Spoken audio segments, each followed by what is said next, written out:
Okay, we're live. Everything's set up. There seems to be no scuff.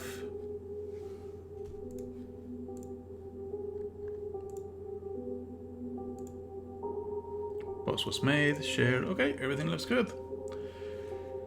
Let's dig in.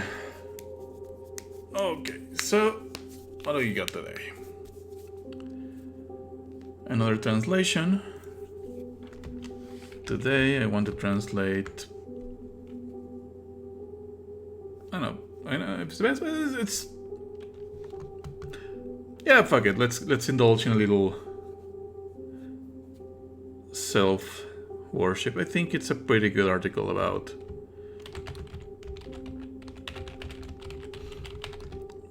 video game stuff.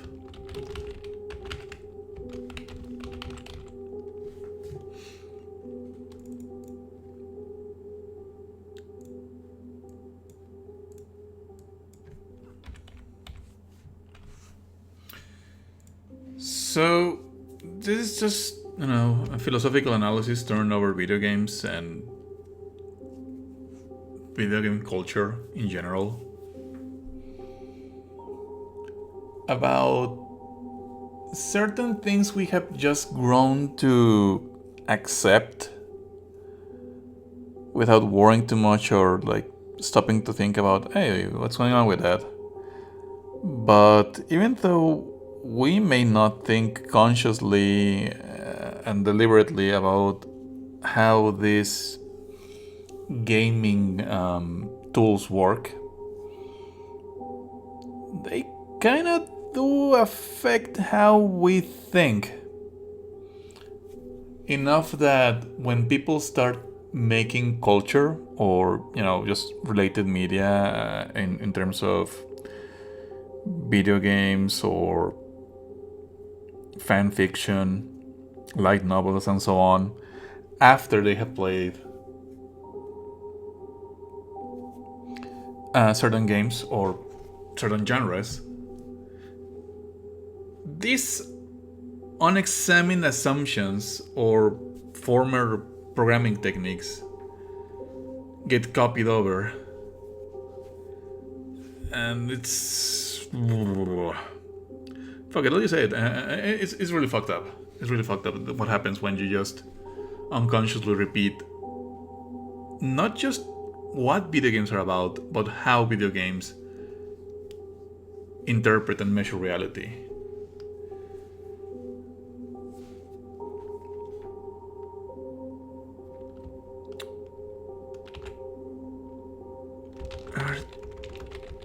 Artistic creation is many times a game of shared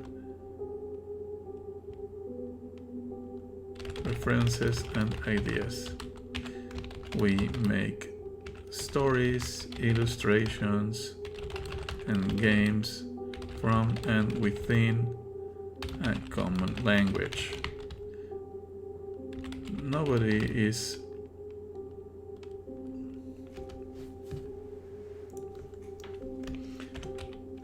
can use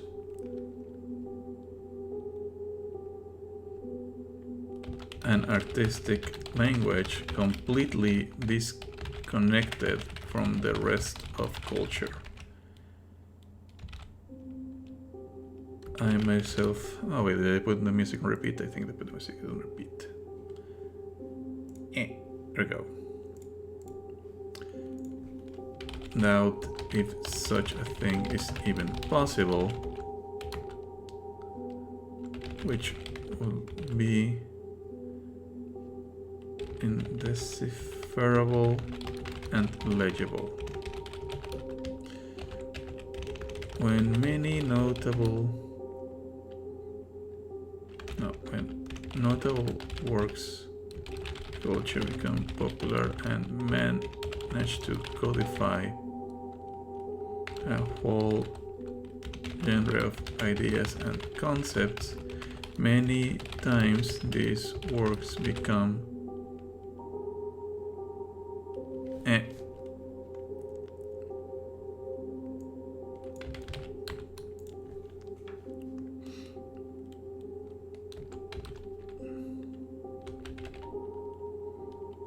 a genre.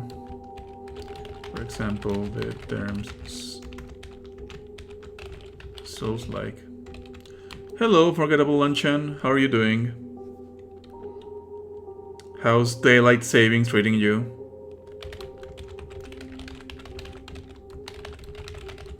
Respectively from Dark Souls.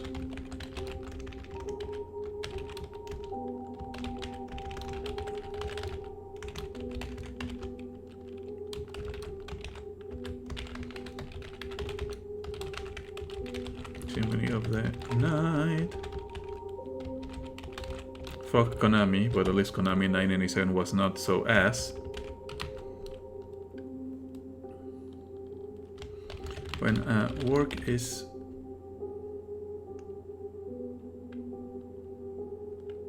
established like that as a constant reference or measure genre, it is normal that many of its design elements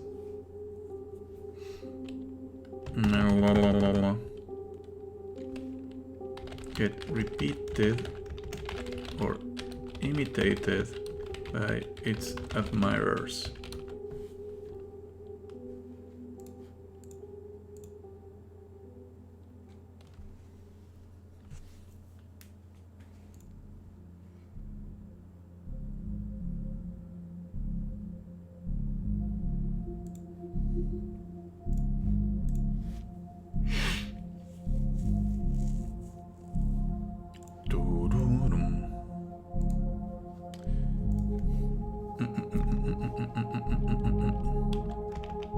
Many times in this cultural transmission, the reproduction, of some artistic elements is done in a superficial manner, ignoring the original context that prompted such elements, why they worked, or which technical limitations forced the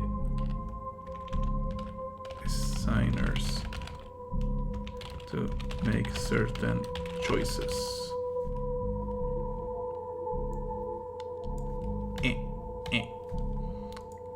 God, this is way easier to translate than my thesis. In this process of unconscious cultural transmission, we often end in situations that are morally risky. In this article, I want to argue that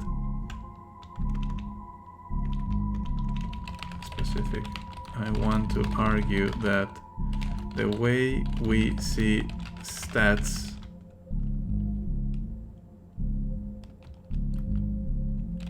in the many that wrongly play RPGs, or short for role-playing games, can lead us to an erroneous or even dangerous conception of sentient beings. Okay, so that's preamble. What I'm gonna try to do in this article. Okay, so first I need to introduce some terms. I apologize for using technical philosophy nerd terms, but I promise they are useful for clarifying these ideas. I am also going to do what I can to explain these terms. Hello, Rupert. How you doing?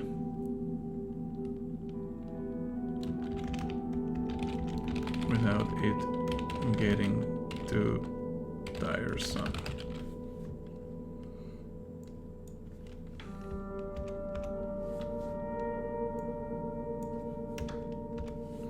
Look, it's a meme of me. It's me, I am literally this meme.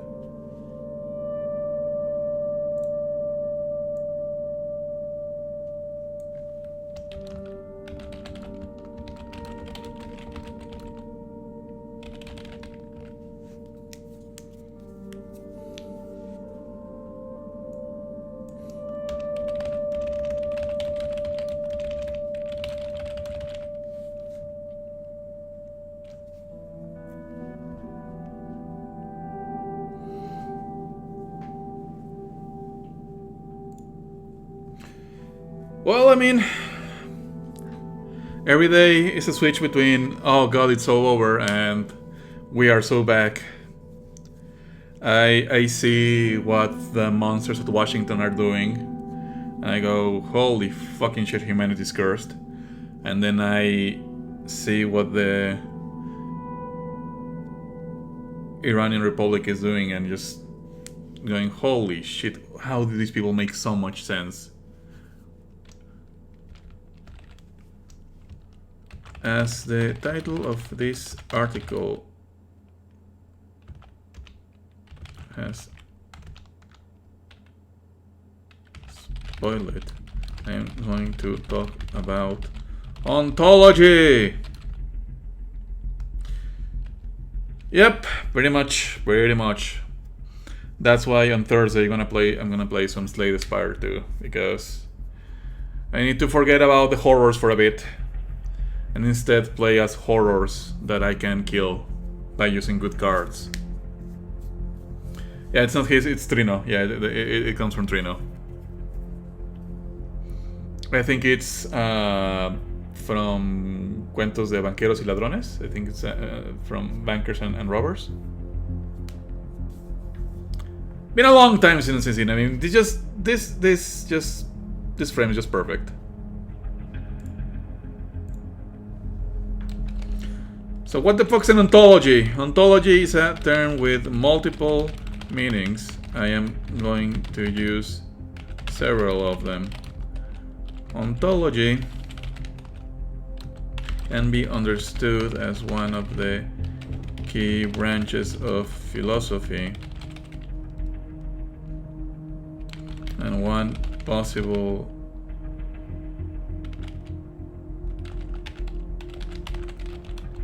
all people still buy newspapers,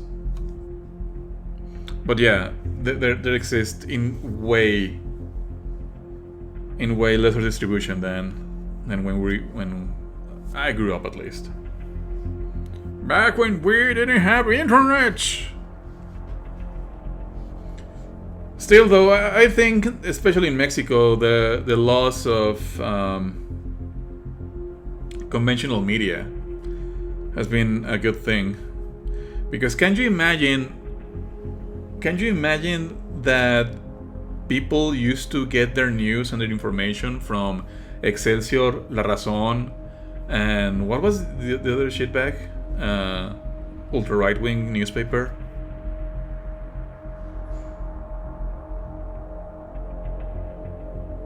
El Sol de México, I think. Yeah. And then there's La Jornada, who... Oh god, yeah, don't even start me with Televisa.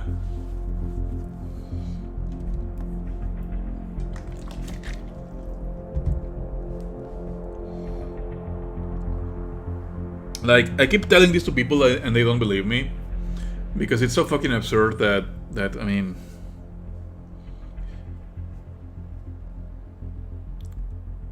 Yeah... People in America think that we believe that Chupacabra is some ancestral beast of folk legend that spans years. And I have to explain them that the Chupacabra was invented by, Salinas de Gortari and Televisa in 1993, 1994 to distract people and cause panic. Like, I am older than the Chupacabra as a cultural event. Fucking Televisa, man. One possible characterization of this is that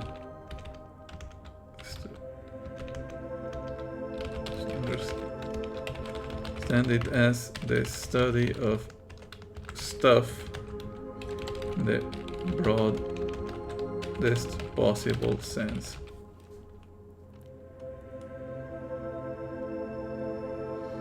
Yeah, there's also Jaime Maussan and his horseshit. Has been peddling the same scam for over 30 years.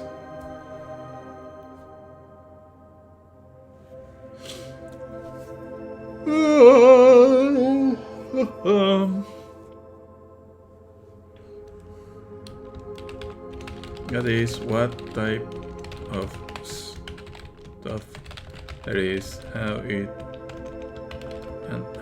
relates in the broadest sense. I do mean it. It is asking about all things that exist or could exist in this or every other possible universe. A classic question about ontology is if there truly exists something like a chair-like object, or if there is rather a collection of subatomic particles in the shape of a chair.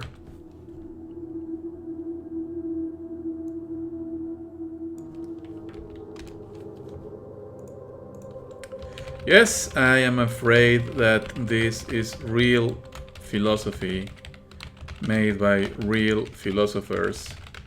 We have taken you all for absolute fools. For the goals of this article, we'll take a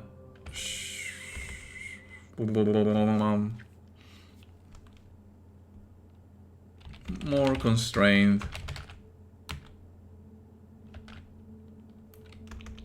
notion of ontology. We'll call ontology to the inventory of objects and categories that exist within a video game. That is, what things there are and what type of things they are. In this sense, ontology is we're using ontology like a middle point between philosophy and programming. Examples to get out of the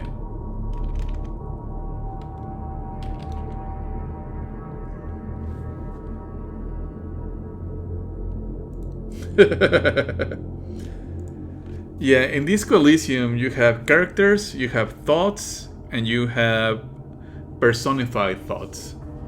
Stats as mental entities. And when we speak about entities, we're fucking talking about ontology.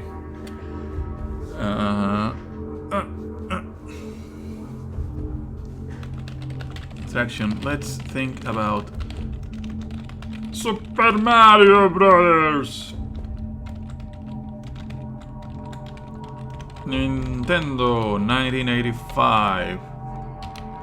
In this game, there's platforms, blocks, enemies, power-ups, victory points, and the playable character. That's all the objects in the game. It's a complete, full description of the inventory, the ontological inventory of the game. But if we ask about the ontology of the elements of Super Mario Bros. As a computer program, the answer is different. In there, the inventory of things include variables, functions, attributes, tables, image files, sound files, etc. What is important here is to note that 1. Asking about the ontology of something is asking about an inventory of the things that exist within a particular boundary of or domain, and 2. The same domain can have multiple ontologies depending on how it is presented. The canonical example of why the same things have different ontologies is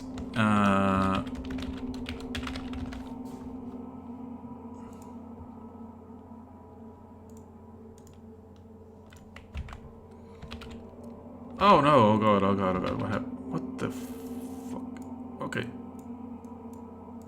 There, okay. If I ask you, chat, how many things are in this image? What's the correct answer?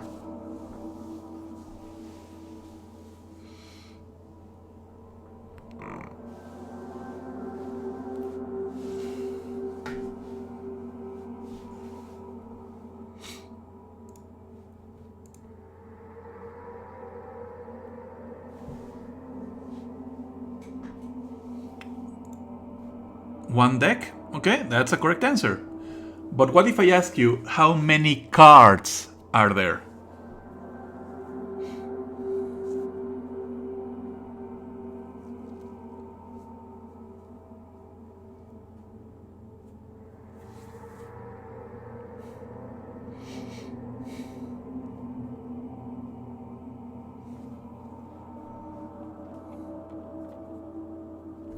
A standard Western set of cards, or a deck, has 52 cards.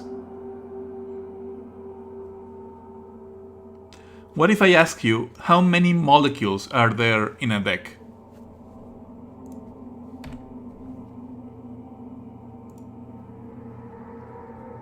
Yeah, 54 if you count the jokers.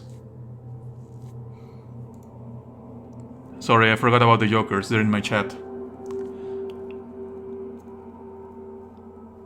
The point here is things never just are. How we consider that something exists is always mediated by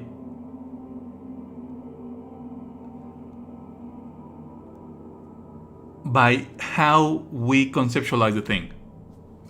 If we ask what is in a game, if we ask what is in Super Mario Brothers, I have to specify. Am I asking about Super Mario Brothers as a game, or am I asking it as a program? Am I asking it as a cartridge? Am I asking it as an intellectual property?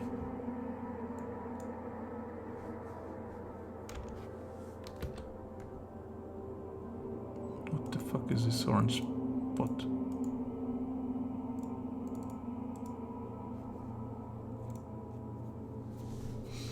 Okay. Two other concepts which I will abuse in this text are abstraction and representation. Just like ontology, these are concepts that could very well be an endless philosophical query, so I will simplify them violently. In this article, I will call abstraction the result of taking an object and imagining is doing a lot of work there, or building another object related to the original, but after ignoring or eliminating multiple details or relations that this original object had. For example,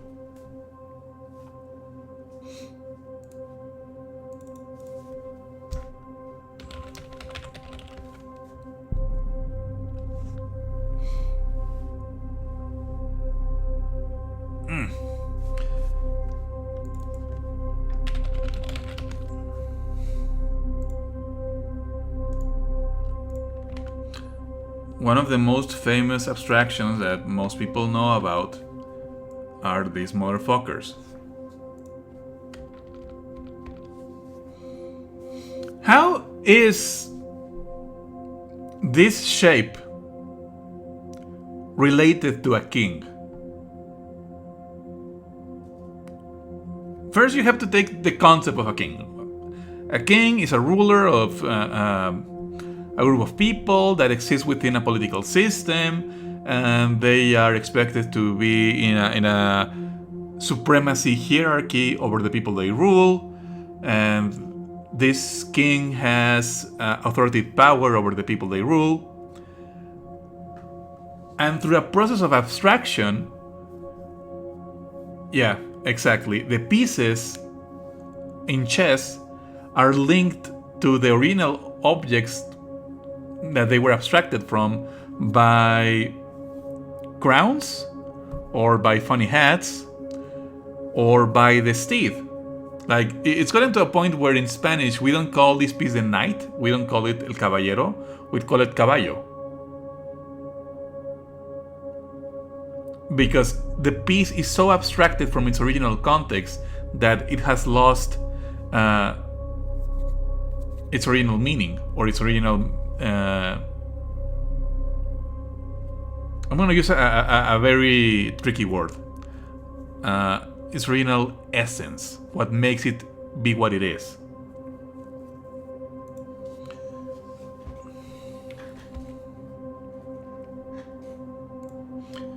So yeah, abstraction is, imagine is you have something and you start taking away details and imagining a new object based on what will happen if you took away those details.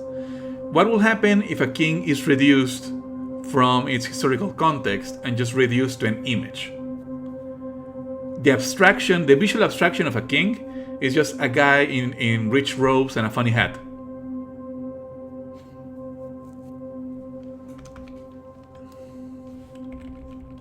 In video games, we have to deal with abstractions a lot of the time,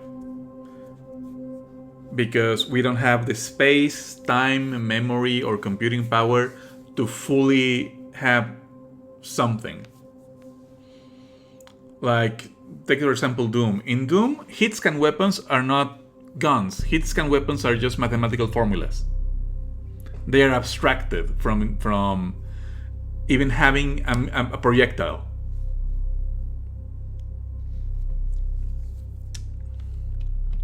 Again, allow me to clarify by providing an example.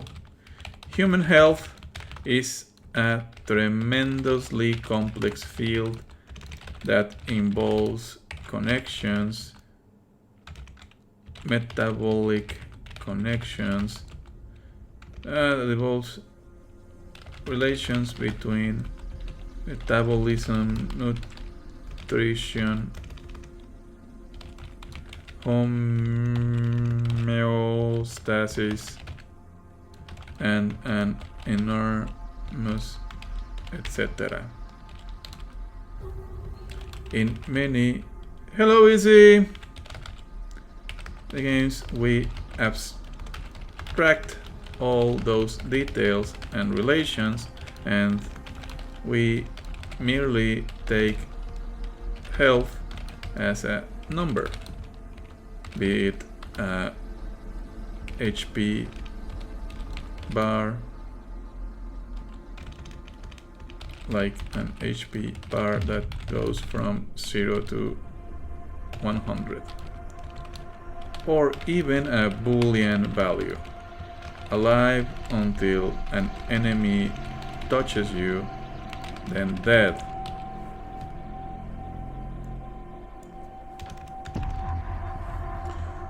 Yeah, so turns out that most people do not have health as a stat, as a number that goes from up or down.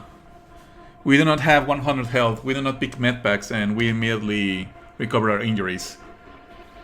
But we still have some sort of relationship that is necessary for the game to have a willing suspension of disbelief, or for the game actions to have their own logic, such that we have to relate these abstractions to its real-world counterparts. And that is when representation comes in. In turn, a representation is an attempt to present a phenomenon in another media or context different than the original.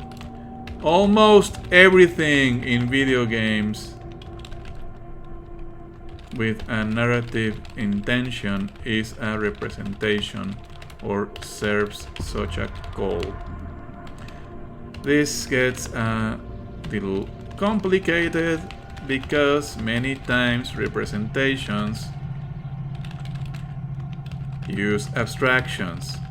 In fact, almost always, a representation without abstraction or modification whatsoever will be an indiscernible copy of the original object.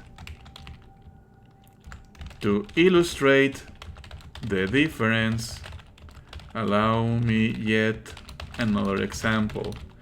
In the series Assassin's Creed, when it was good and not ass, and when Ubisoft was actually a video game company and not a hot mess,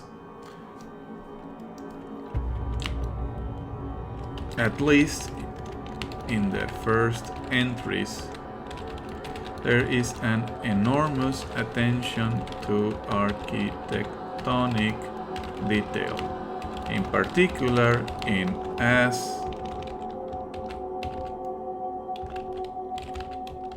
Creed 2, made by the probably soon to be defunct Ubisoft Montreal back in the distant year of 2009. There's many buildings that pretend to be architectural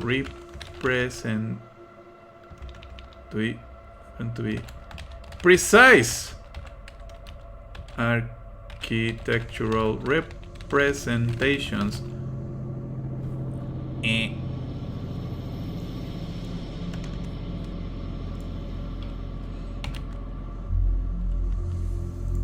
of what? Of its real counterparts, such as the Basilica di Santa Maria di Fiore. The relation between an object and something that claims to be its representation is more intimate than a simple abstraction. A way to tell what is being represented and what is being abstracted is to know if the representation gives you enough information about the original object such that you can learn something real and truthful about the original from its representation.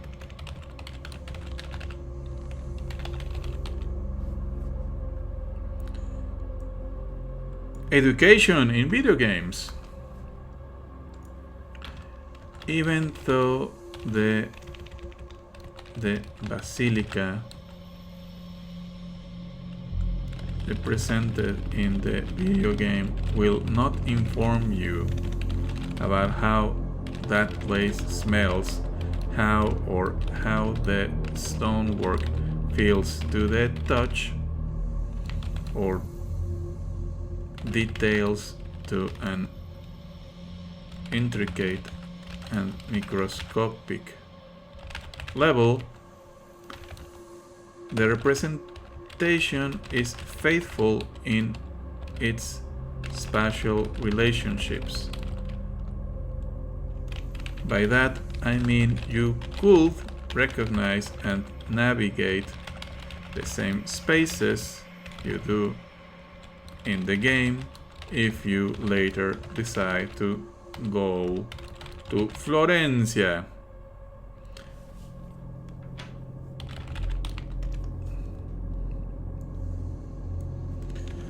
So basically, Doom Health is an abstraction because Doom Health does not tell you anything about how health actually works. Walking over a meth kit will not magically heal you. But if you spend a good couple of hours in Assassin's Creed 2, the Basilica, which you parkour all over, is so architectonically similar to the real stuff that if you actually went to Italy, you will recognize what it is, you will know how to move around it, even though obviously a lot of details have changed, but it is close enough that you obtain valuable information from the representation. So, with this I can simplify. So,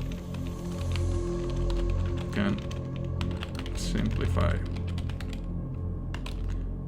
I am going to talk about the types of things that exist in video games, that is ontology, and ask if they are simplifications without detail, aka abstractions, or if they are things that pretend to have a direct relationship with that which they represent, which is obviously representations.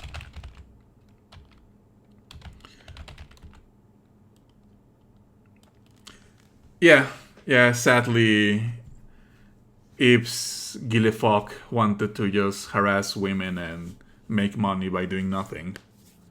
And that's why Ubisoft is now shit and basically getting carved open by foreign investors.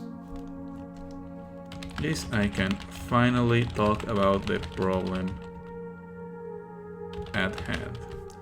Okay, so that's the boring philosophical preamble. Necessary, but whatever. Now let's get to the tea.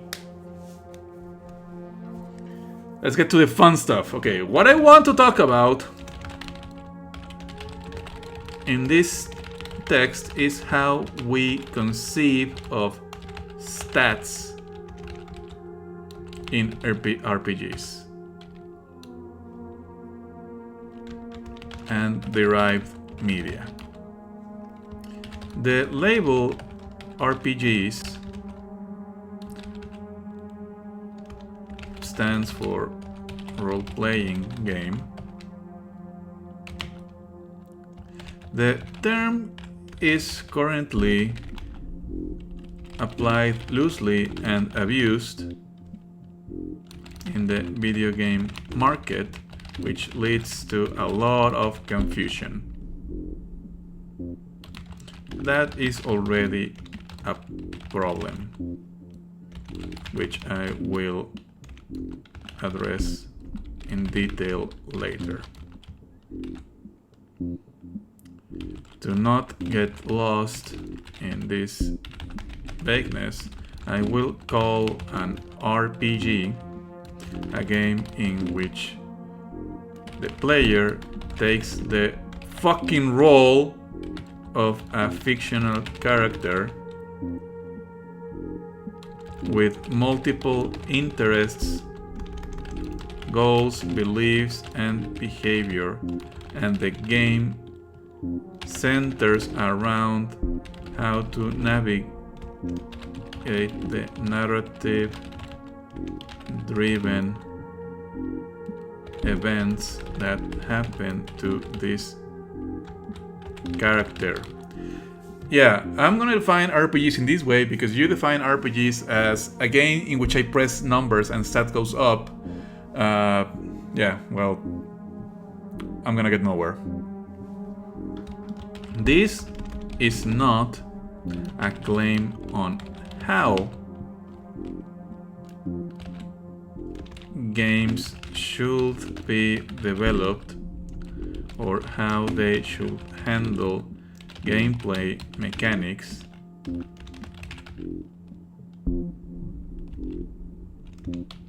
So yeah, I'm not gonna say, like, I'm not gonna gatekeep RPGs. If you wanna call Diablo 2 an RPG, fuck it.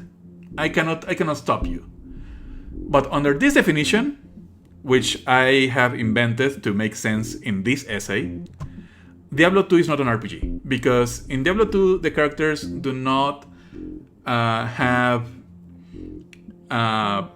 they do not really have minds. Your characters are just bags of stats that you maximize in order to kill the most monsters as fast as possible and get the best loot. Diablo 2 is not an RPG, Diablo 2 is an optimization problem. Games that are RPGs. Disco fucking Elysium. Yeah, Disco Elysium is an RPG. The main character, Raphael Ambrosius Cousteau, has goals, has interests, beliefs, behavior. They are an actual character, which you guide. It's not someone you can just fully insert yourself upon. If you fully insert yourself upon the shoes of Raphael Ambrosius Cousteau, get help. Go to therapy.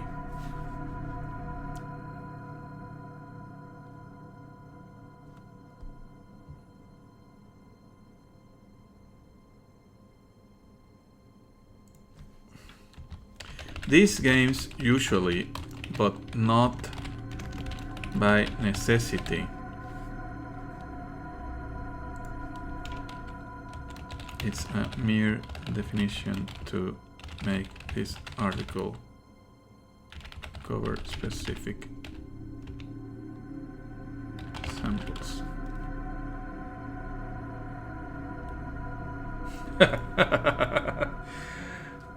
Okay, Mr. Bytes, but are you an infernal engine? Are you an infernal engine that just won't stop? Are you a crazy and irrepressible madness? Do you have a vast oceanic soul?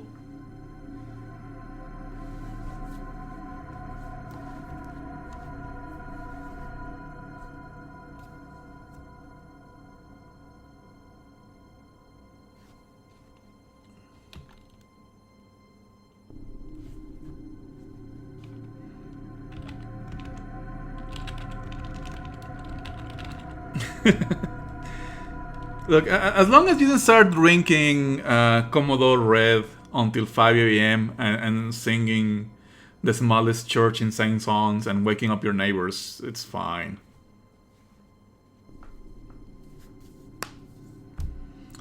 I myself am a biggest communist builder.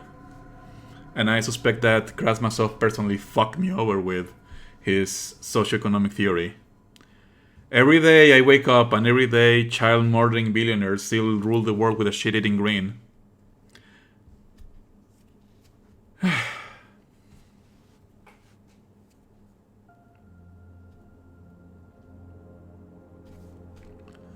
Involved turn-based combats, skill management, and extensive dialogue trees with options.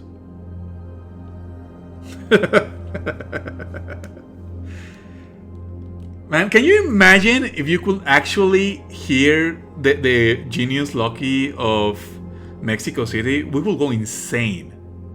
That city's a monster. I think, how many millions live in the population of the Mexico City metropolitan area?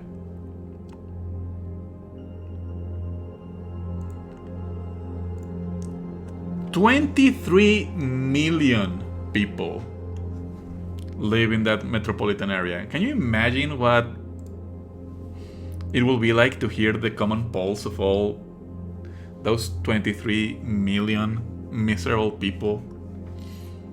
Yep. Yeah, it's no Kowloon Wall City, but it's getting there.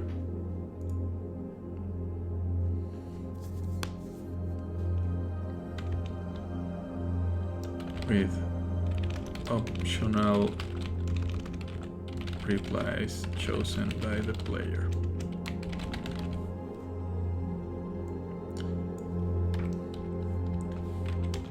A very common characteristic, nearly universal in RPGs, is that our player character is described through statistics. What this character may or may not do is represented by numeric values. These stats establish a communication and common language between the player, the program, and the fictional world in which the events of the story take place.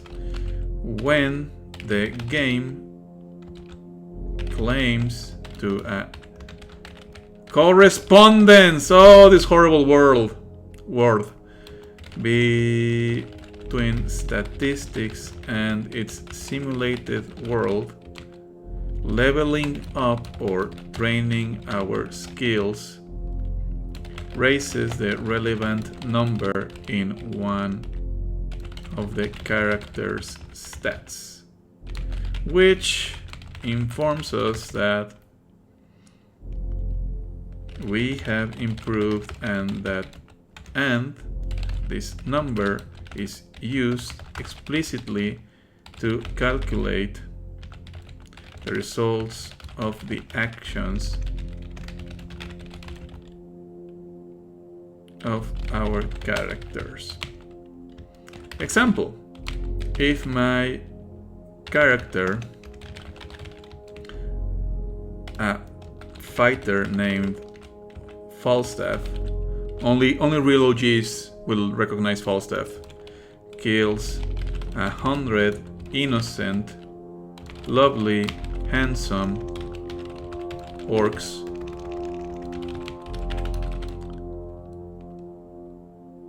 and that allows me to level up his strength stat, then the number goes up, and that at a program level makes my attacks do more damage, but in fictional or narrative terms, this signals the growth in the martial capacities of Falstaff.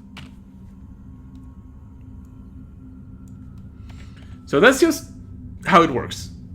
In most RPGs, in your Skyrims, in your Baldur's Gates, in your Final Fantasies, you go, you kill a shitload of disposable, narratively convenient, evil bad guys, and then you level up, and then the stat levels up, and the stat is a number because the stat exists both in the game world and the program.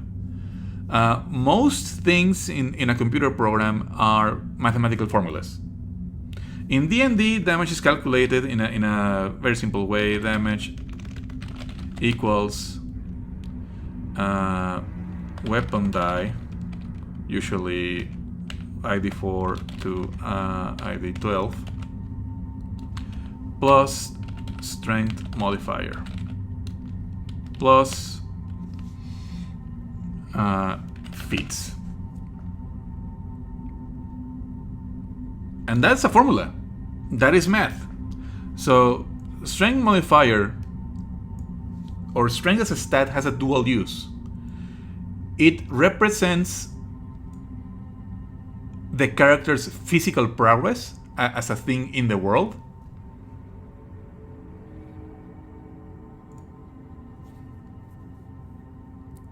Yeah, because they bought anti-orc propaganda. Yeah, so it's very convenient in a programming level because the strength modifier or your strength stat has this dual use. It is both a representation, but it's also just useful as math, as a number. Okay, so under this logic, stats are not part of the ontology of the fictional world. Falstaff does not go to the tavern bragging that he literally obtained +2 to his strength to maintain the willing suspension of disbelief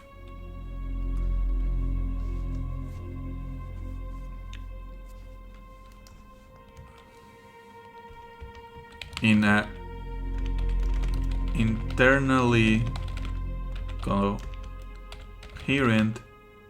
fictional world.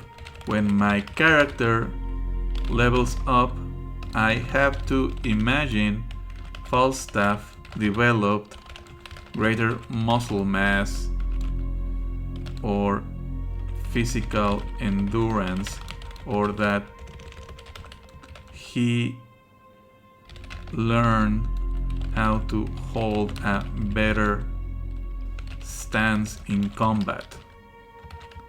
Stats in caps in bold are useful abstractions that mediate the relationship between gamer, program, fictional world. They are a simplification. They're a necessary simplification because a game cannot represent exactly what it means to be stronger or the total reality of weapon-based combat. Chat, do you know about Hellish Quart?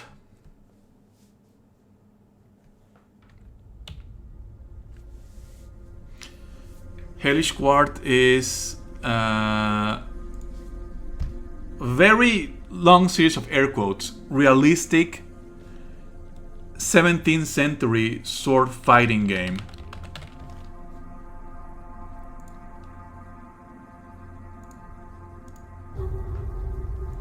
I'm gonna put a screenshot on.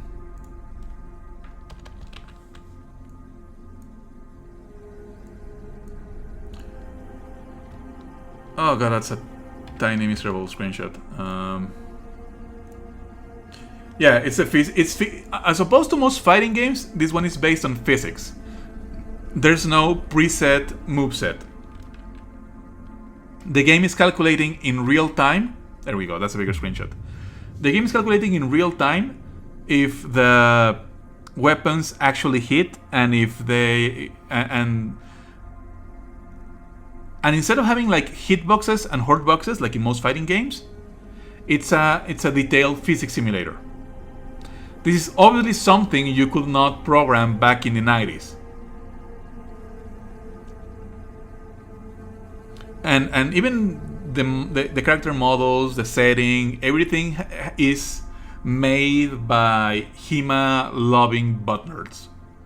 I myself, I'm a HEMA loving butt nerd.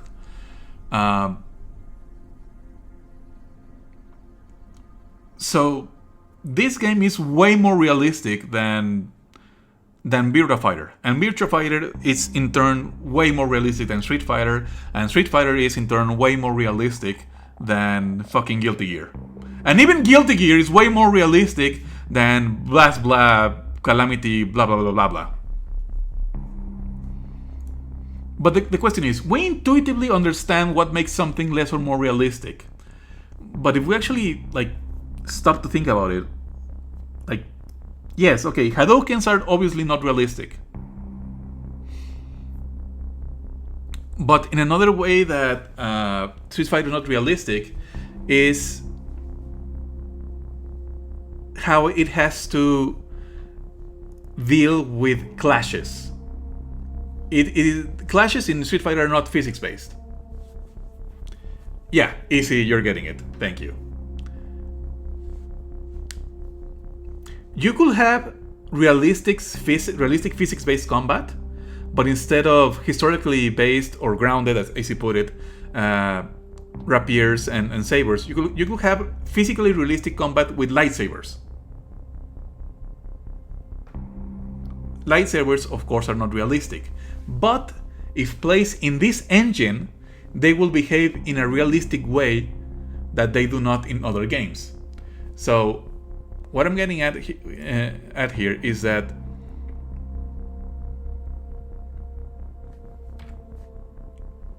we always have to choose what to represent and what to not represent in video games. A complete representation of reality in all its account will not be a game, it will just be real life, and that is boring as fuck. Even with modern hardware, there is a hard limit to the amount of detail that you can simulate with a computer. Not just that, simulating martial combat in its totality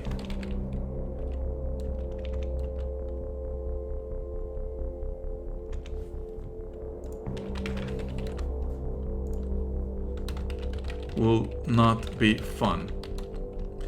Even a game that specializes itself in simulating weapons-based combat to great detail, like Hellish Quart,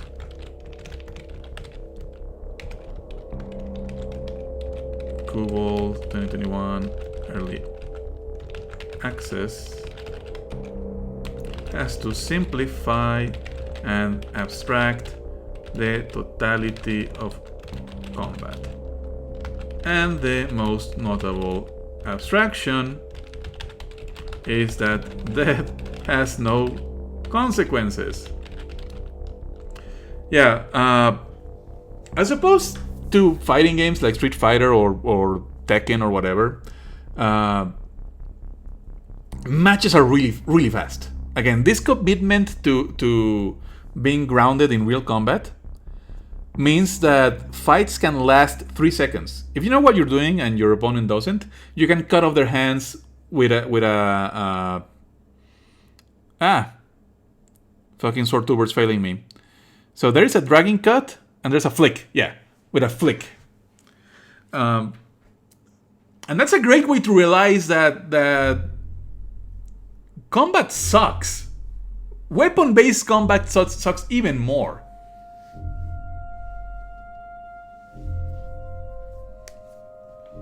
In order for combat to be in order for video game combat to be fully realistic, you will have to literally die every time you die, and that is of course absurd.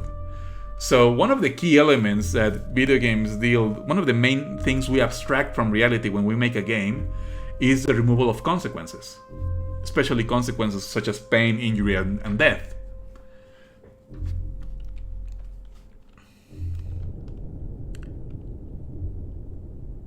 As opposed to the horror of real violence in a video game, we can usually, not always because there's rogues. Rogues in that way are realistic because if you die in the game, you die forever. Runs over. Start again and keep fighting. Okay. The language, we're getting to the good part, I promise. The design language behind stats is very common and widespread in video games for various reasons. One of them is raw inertia.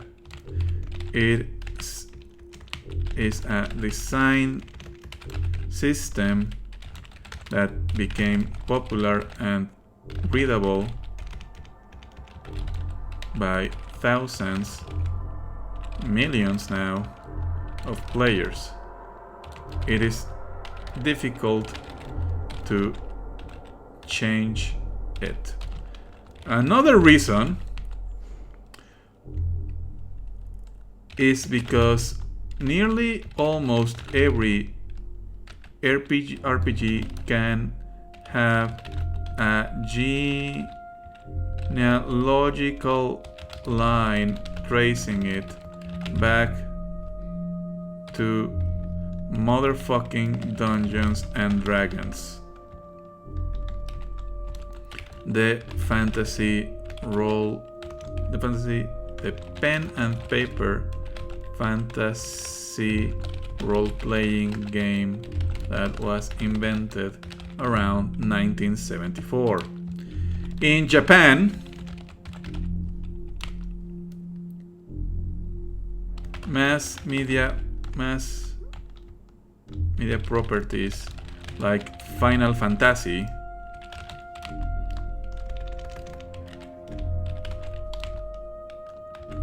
drag on this quest, and everything inspired by Record of Lodoss War has a direct connection to Dungeons and Dragons. Record of Lodoss War is basically a Japanese Dungeons and Dragons role-playing community having a really kick-ass campaign and going, what if we make a manga anime story or whatever the fuck from it? And people liked it. And it basically codified what fantasy would look like in Japan for the next 30 years. It's pretty nuts. That's your uncle fact for the night.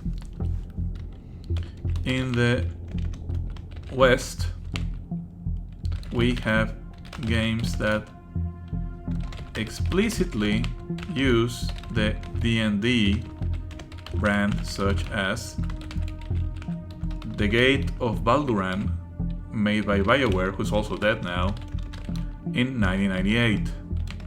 Neverwinter Nights, made by also BioWare in 2002. Or even the first computer video games were not that legal implementations of Dungeons. Wait, I forgot. Torment 999. Okay, right. Black Isle Studios, who's dead and then revived and then died again.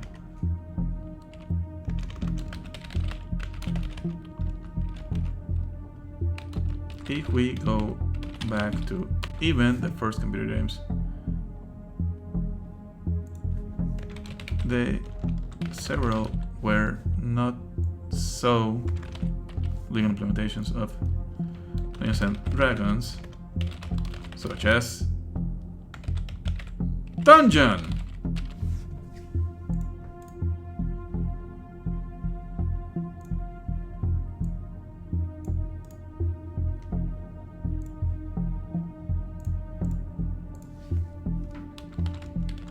The history and development of video games is almost inexorably linked to Dungeons and fucking Dragons. So if we understand how it is that Dungeons and Dragons codified the representation of human or human-like abilities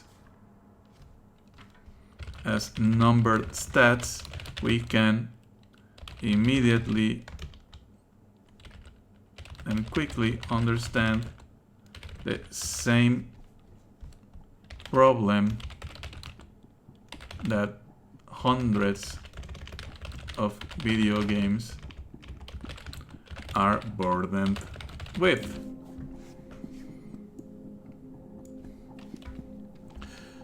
Okay, here's the spicy stuff. We're finally there.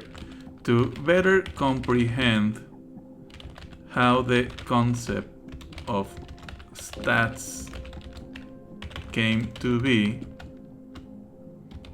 I took it upon myself to read the Advanced Dungeons and Dragons First Edition Player's Manual from 1978. So the first, okay, so Dungeons and Dragons starts, I mean, it's not like you can just say, oh, one day Gary Gygax decided to say, hey, I'm going to invent Dungeons and Dragons. Dungeons and Dragons as a game concept has to go through a process, because as we all know, everything in life is a process. But the first and most popular time we can say, hey, D&D exists and it is a thing, it is a stable thing that people buy and play and share with their communities, I will argue that it is in 1978's AD&D. That is when D&D exists as a thing, as a social thing, not just as a game mode that Gary Gygax and friend invented and play in their local community in the middle of fucking America. So this is not the first rule set for Dungeons and Dragons, but it is the first to become popular in an international scale. Basically, this is the shit they were reading in Japan. This is the shit that inspired Record of Lodoss War. This is the shit that inspired Final Fantasy. Oh yeah, I again, sorry for all the babies on chat, but Final Fantasy started as a D&D inspired game. Spells in Final Fantasy 1 work a lot like Vancian spellcasting.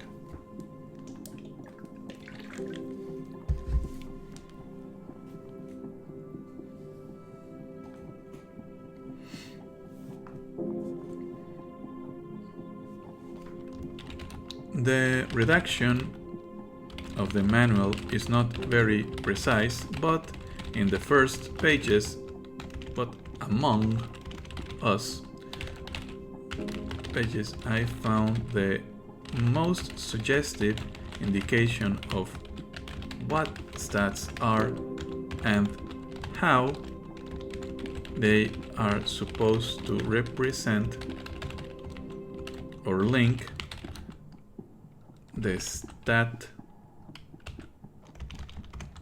the numbers on the player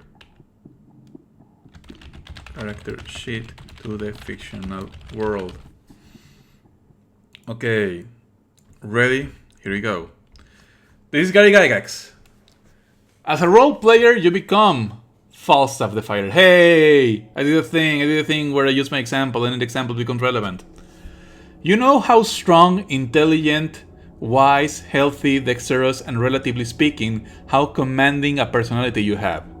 Details as to your appearance, your body proportions, and your history can be produced by you or the dungeon master. You act out the game as this character, staying within your God-given abilities, and as molded by your philosophical and moral ethics, called alignment. You interact with your fellow role players not as Jim and Bob and Mary, who work at the office together, but as Falstaff the Fighter, Angor the Cleric, and Philmar the Mistress of Magic. The Dungeon Master will act the parts of everyone else, and will present you a variety of new characters to deal with blah blah blah blah blah blah blah. Each of you will become an artful thespian as time goes by, and you will acquire gold, magic items, and great renown as you become Falstaff the Invincible. Okay, so, according to Mr. Gygax, our acting in the role of this character has to be bound by the skills that were given to us by God, no less.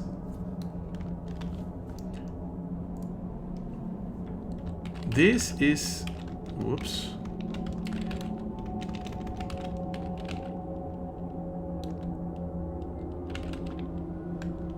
directs quite strongly how we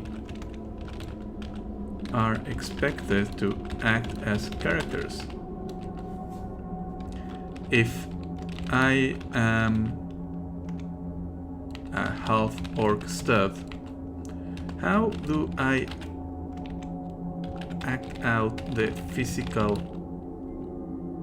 might of such character in a way that is coherent with these abilities?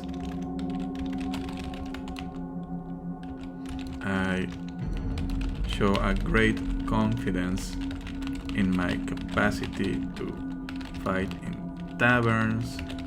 I offer myself to pull a stray... carreta. What the fuck's carreta? In English. English unfriendly.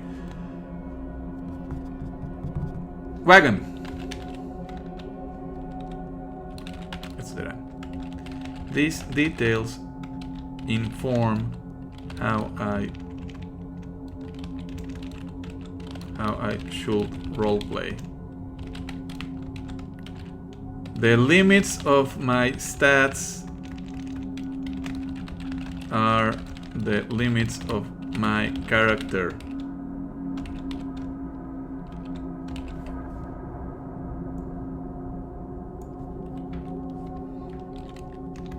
So in the ontology of this version of Dungeons and Dragons, the capacities of an adventurer can be measured. Things such as strength, dexterity, and even intelligence are within the fictional world things that go from lesser to greater and in only one direction. That is, there are no multiple ways to be strong or smart. Either you are less, equal, or stronger. The greater your capacity, the greater the number that represents it. This system exists for a gameplay function to solve conflict within a game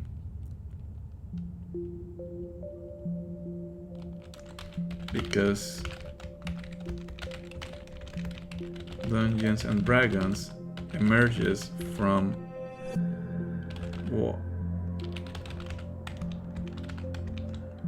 strategic war games to solve who wins in conflicts, warlike, martial or warlike. Martial, because it's not just okay. Yeah, the complexities of military performance were abstracted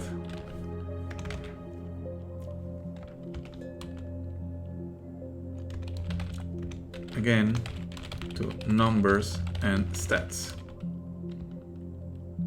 For a role-playing game to function, there has to be a nice one, Rupert. There has to be a mechanism through which to solve conflicts of interest between players or between players and the world the DM has built. If Falstaff, the warrior, wants to shove a monster down a cliff, then the game simplifies this conflict to that which can shove the other with greater strength. Here, stats work as measures, and they function quite well because the force applied to an object is something that can be physically measured.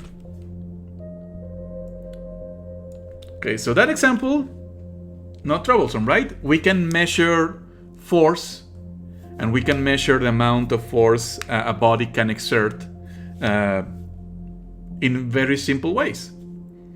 We can reduce it to a number. So far, nothing too scandalous, but this mental maneuver has been repeated for over 50 years. In technical terms, this type of abstraction is called quantization,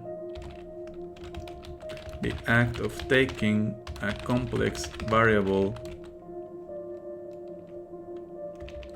and fused event and reducing it to a simple number.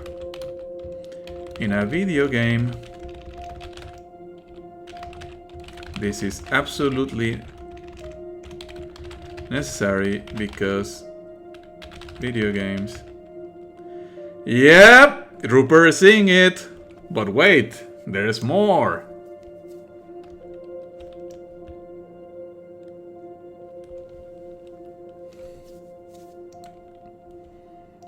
Are in the end mathematical algorithms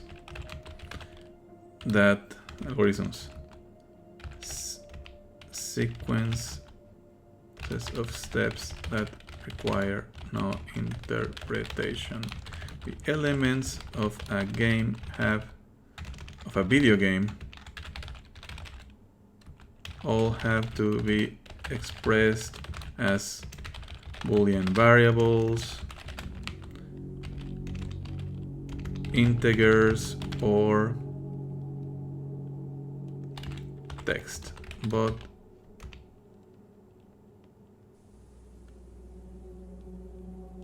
it all has to be quantified.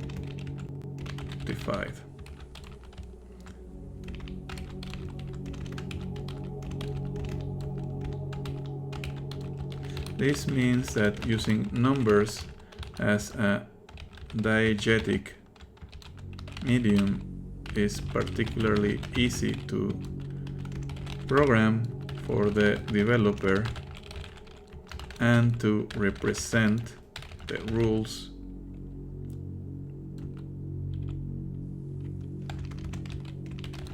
of the game to the player.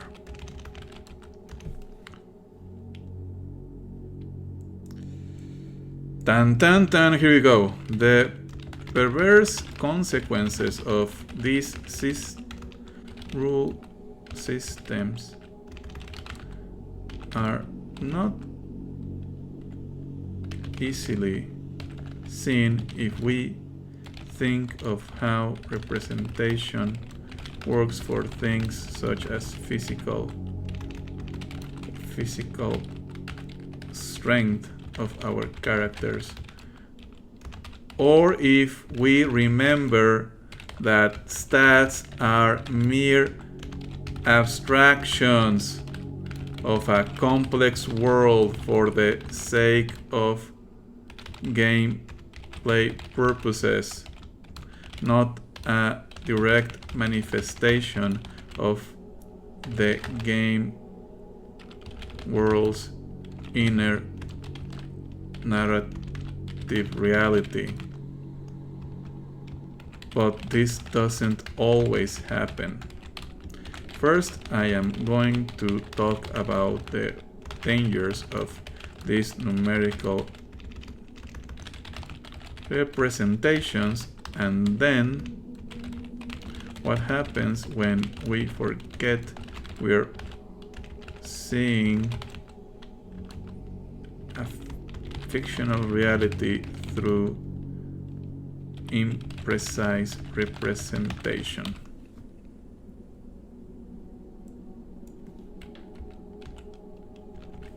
One of the main problems of representing attributes as numeric values that only go in one direction, this is known in math nerd speak as scalars. Okay, so what the fuck is a scalar? A scalar is any measurement that exists as a well-ordered set. That is a formal definition. What the fuck is a well-ordered set? And a well-ordered set is a set that goes only in one line, has a base or beginning, and has a single top. And for every two quantities on the set, you can rank them. You can tell, hey, this one goes before the other, this one is ahead of the other.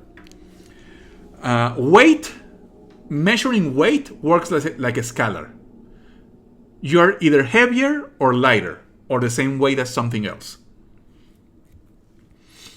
But there are other ways to measure things that are not scalars. For example, I don't know if you remember those weirdo JoJo stance stats.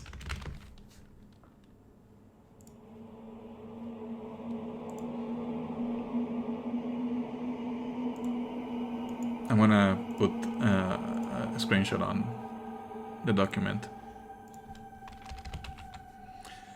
So these are stats. Let's just ignore that they're nonsense. These are stats represented not as numbers. This is not a scalar.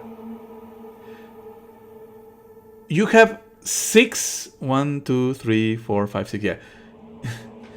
You have 6 different scalars, but together they form a web. So you cannot compare any two stands and immediately say, oh, this one is better than the other one. Because one stand may be faster than another, but the other one, but another stand might be more durable than another.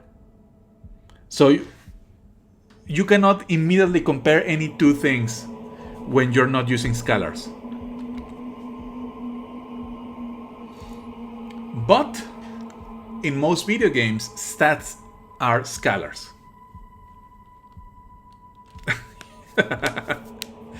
Oh my god, Jojo OC. We got a Jojo OC in the chat.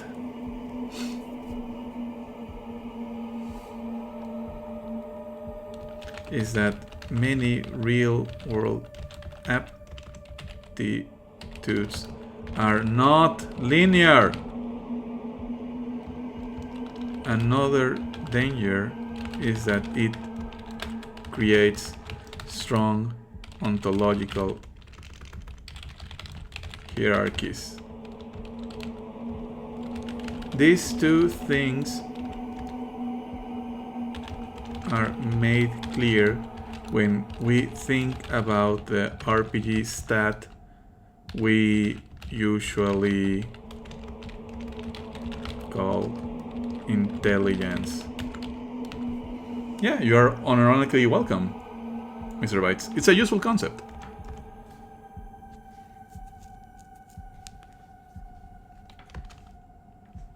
Just like, who was the shithead that was like, I think AI is conscious, and if you don't think, you have to define what is intelligence. You can't, huh? You can't. Well, here we are. What the fuck is intelligence? Why is this? There we go.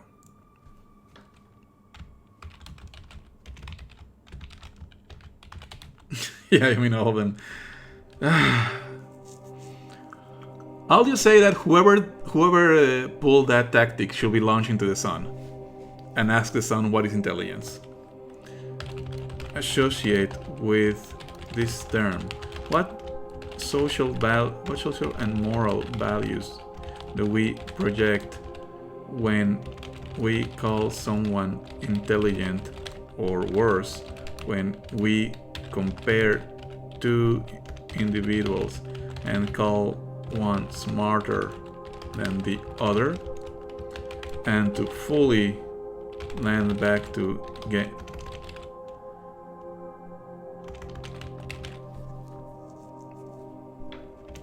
to our problem. What happens when we think about the capacity, about mental capacity, as something that goes from lesser to greater, from inferior to superior?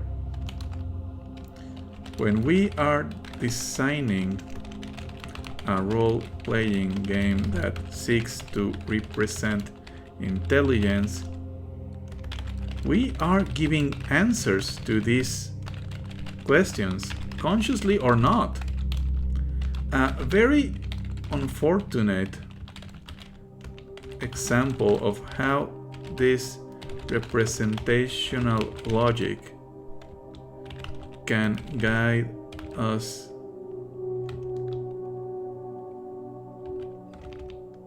mislead us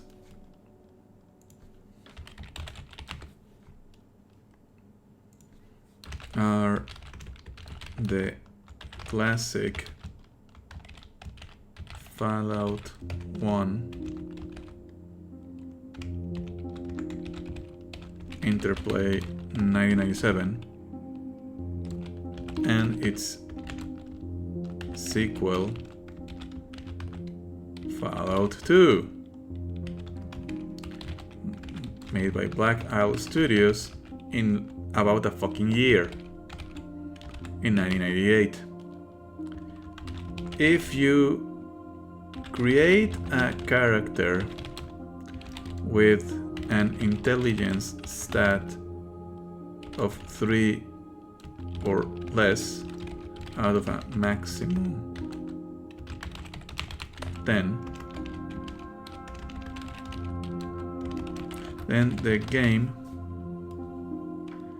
represents you with its author's idea of what it is like to be someone with low intelligence, and the dialogue that your character can engage with is a rather cruel caricature of someone with cognitive problems. This idea of low intelligence stat is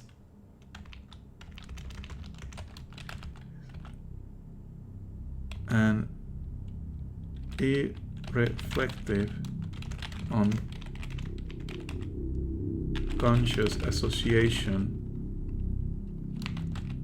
absorbed mechanically from our cultural background.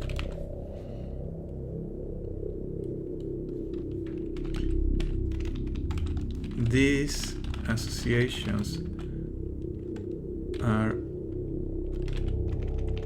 end up being deeply ableist and reveal the implicit biases of how we think it is like to have great or lesser intelligence, if such a thing even has sense. So basically, I don't know if chat, you know about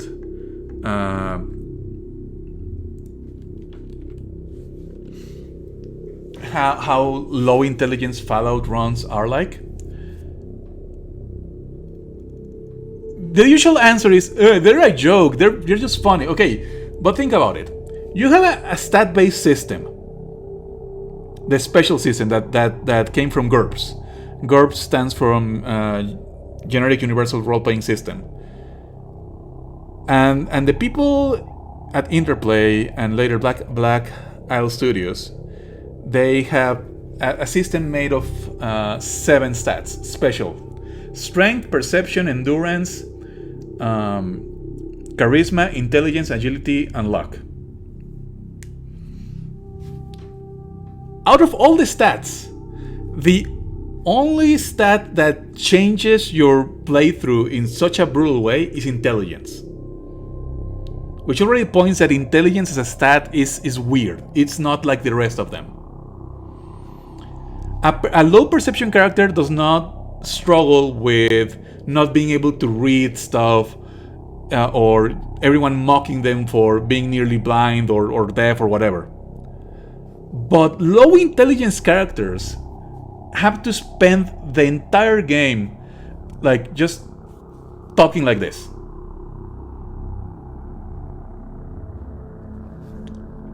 And I'm not even gonna do the voice, but you know what the people who made this were thinking. And I'm not here to like say cancel Team Kane or crucify everyone who worked in Fallout 1. That's not the point.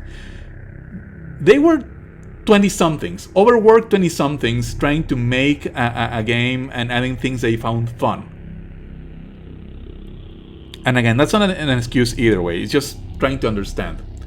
Yeah, the point is that they did this unconsciously.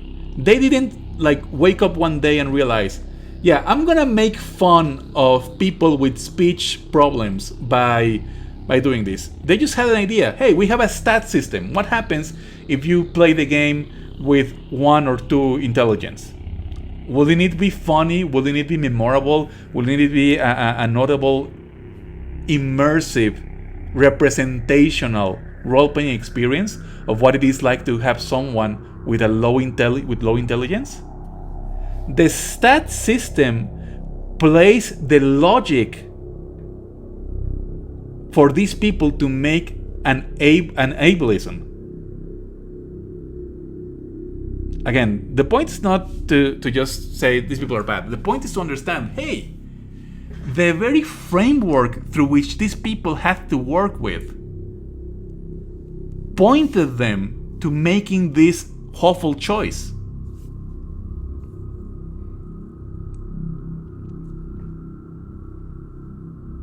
And just notice that how it's not how you speak. The game world treats your character with pity or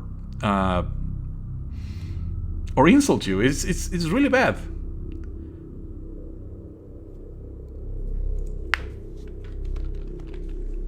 And the problem is that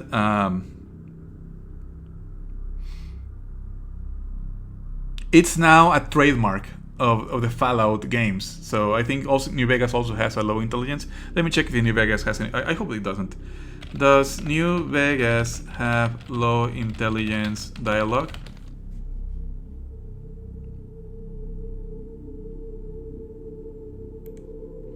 Yeah, there's low. Okay, never mind. Yeah, there's low intelligence in New Vegas. Yeah, once you are hooked up in this logic, it is very difficult to undo, because you have to contend not just with the fact that you have low intelligence, but the entire notion of representing a human through stats.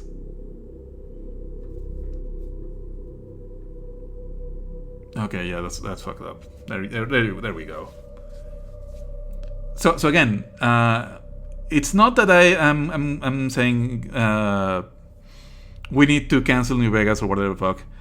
The damage is done. It's done. It's over. What we can do is think about what led these people to make these choices. What underlying framework of associations and ideas made them think in this way. So unlike strength, conceiving of human intelligence, not conceiving, conceptualizing,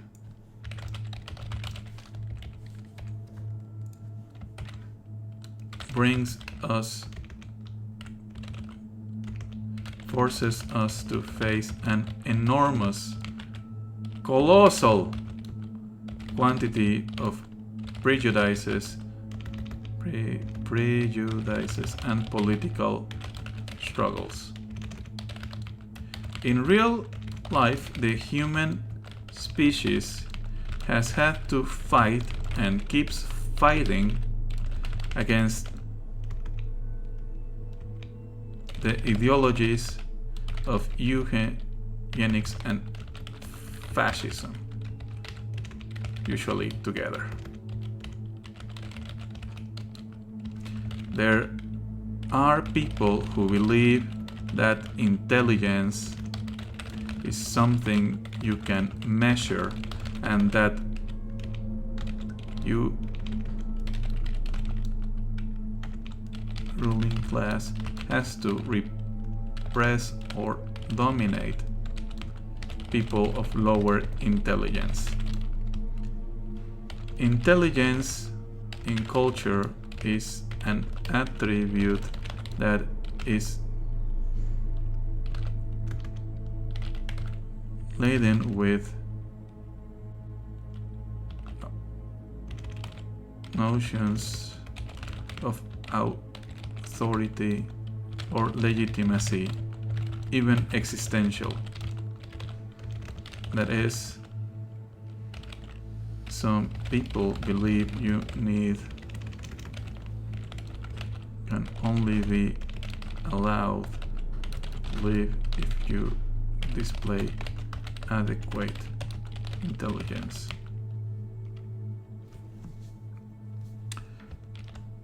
Terribly, one of the key founding figures of Western philosophy, Plato. What? You think there was not gonna be any Plato slander in this stream?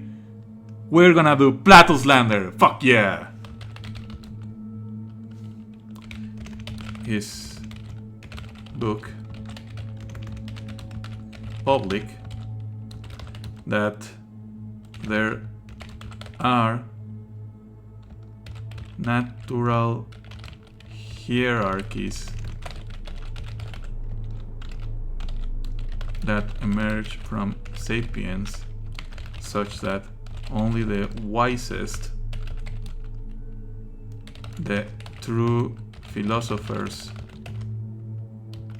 should rule. Okay, Senator, why don't you back it up with a source? My source is that I didn't make it the fuck up. It is in Republic 473D. I'm gonna hop on Perseus project. I'm gonna get the quote in English. If you don't know about the Perseus digital library, it is the best digital hypertext archive for classic Greek and Latin works. I know that fires off a lot of alarms, but it's really good. It's a really good engine. It's a really good website. I'm gonna... Hey, it's Larry! Hello, Larry.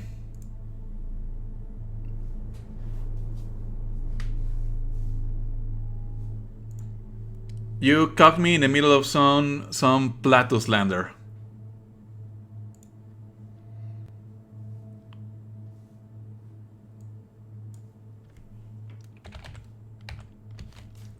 Can I do shoutouts from here?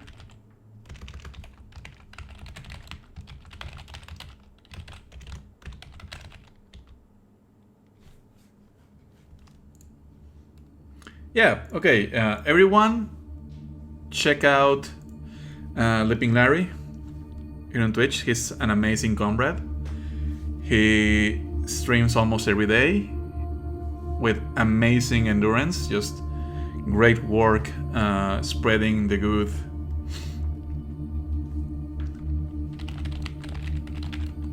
message of communism and Yuche.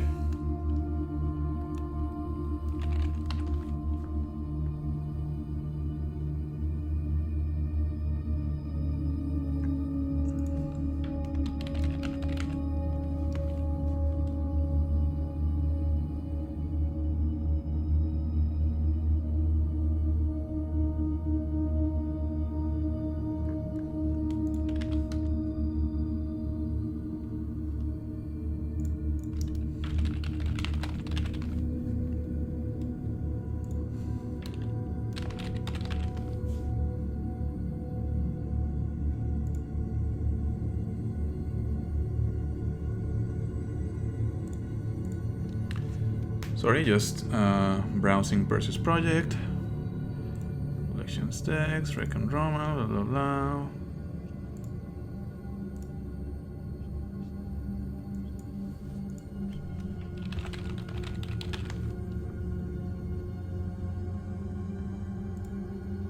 Okay, now just gotta find the part. It's a fucking future. Okay, where was it? 473, I think. Yeah, 473.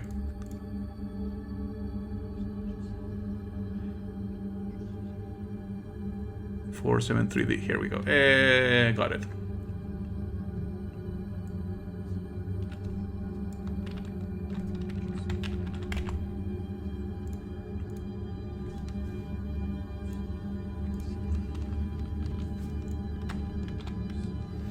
Okay, there we go, that's the quote. In our states, or those whom we now call our kings and rulers, take to the pursuit of philosophy seriously and adequately, and there is a conjunction of these two things, political power and philosophic intelligence, while...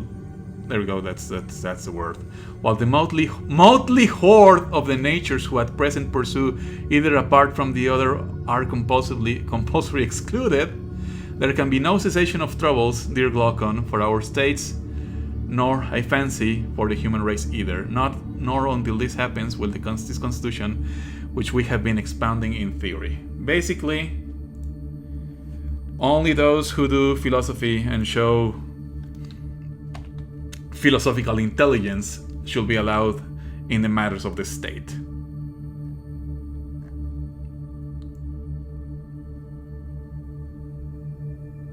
Okay, that's my source.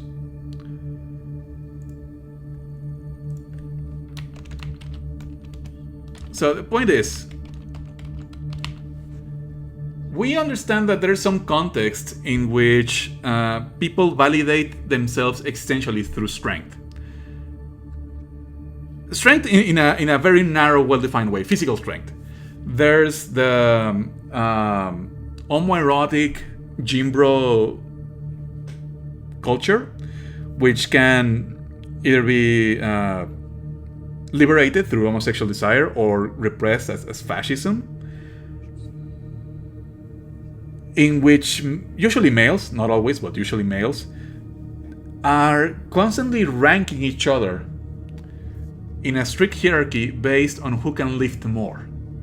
So that is a strength-based existential hierarchy. For the most part, that's not as relevant unless you are a very hardcore gym bro and exist within the orbit of those communities. But intelligence is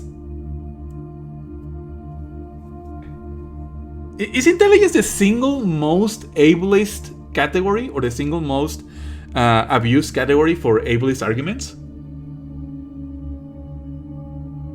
I mean, there's also race, but scientific racism is about linking intelligence to external visual features. So I will argue that racism is most of the time a way to talk about intelligence or to create a hierarchy of intelligence. At any rate, they are deeply linked, and you usually if you are faced with racism, you're not far off from being told that some people are intrinsically more or less intelligent. These despotic beliefs are everywhere, from the offhanded comments of our Ancient Aliens is 3 steps removed from intelligence ableism. So first you have to imagine that, these people were not intelligent enough, whatever the hell that means, to build something, and I know they're not intelligent enough because they are members of this race, and because they couldn't, I have to provide an explanation of why members of this supposedly inferior race build great culture. So I have to explain, no, it has to be aliens, it has to be what other bullshit they pull, that it's just mindless human sacrifice. So it's just,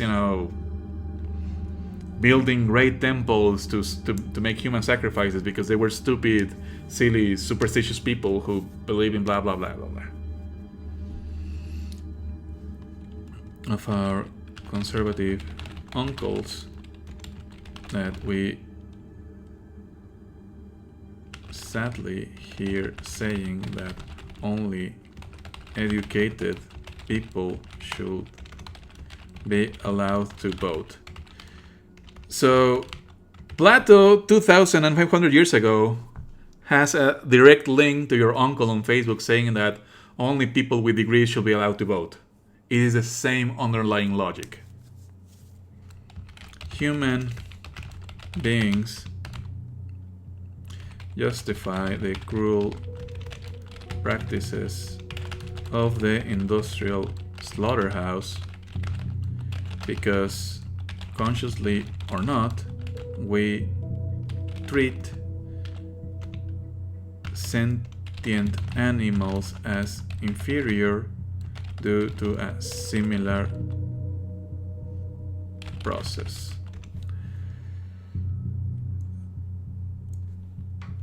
I am not a full vegetarian, but I think that if we as a species are to be,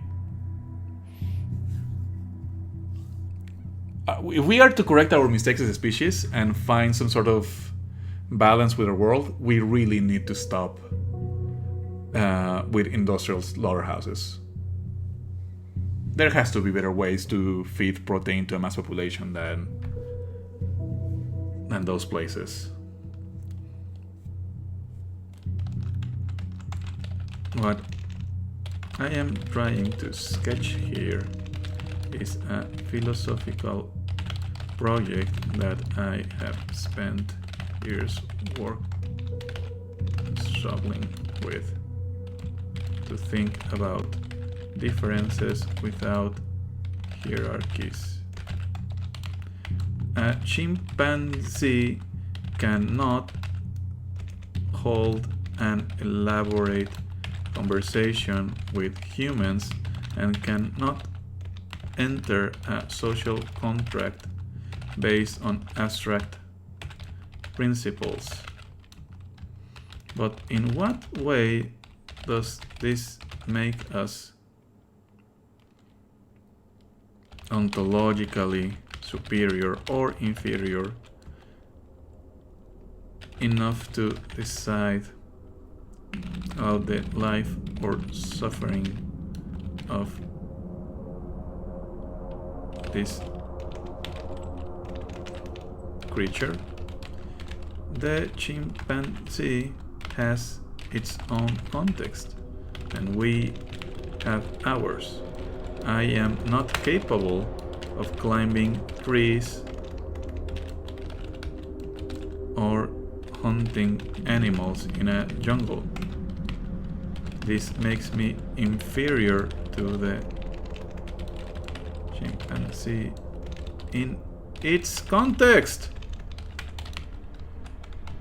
To return to the less painful world of video games, the usual cliches that make us think of wizards, scrawny, nerdy wizards, as smarter than the half-orc barbarian, only because the wizard has a higher intelligence stat. But if intelligence is defined as the capacity to solve problems and use skills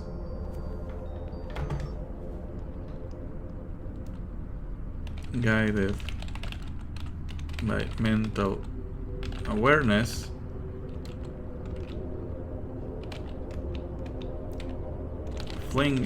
casting spells is a particular application of intelligence, but so is horse riding, tracking,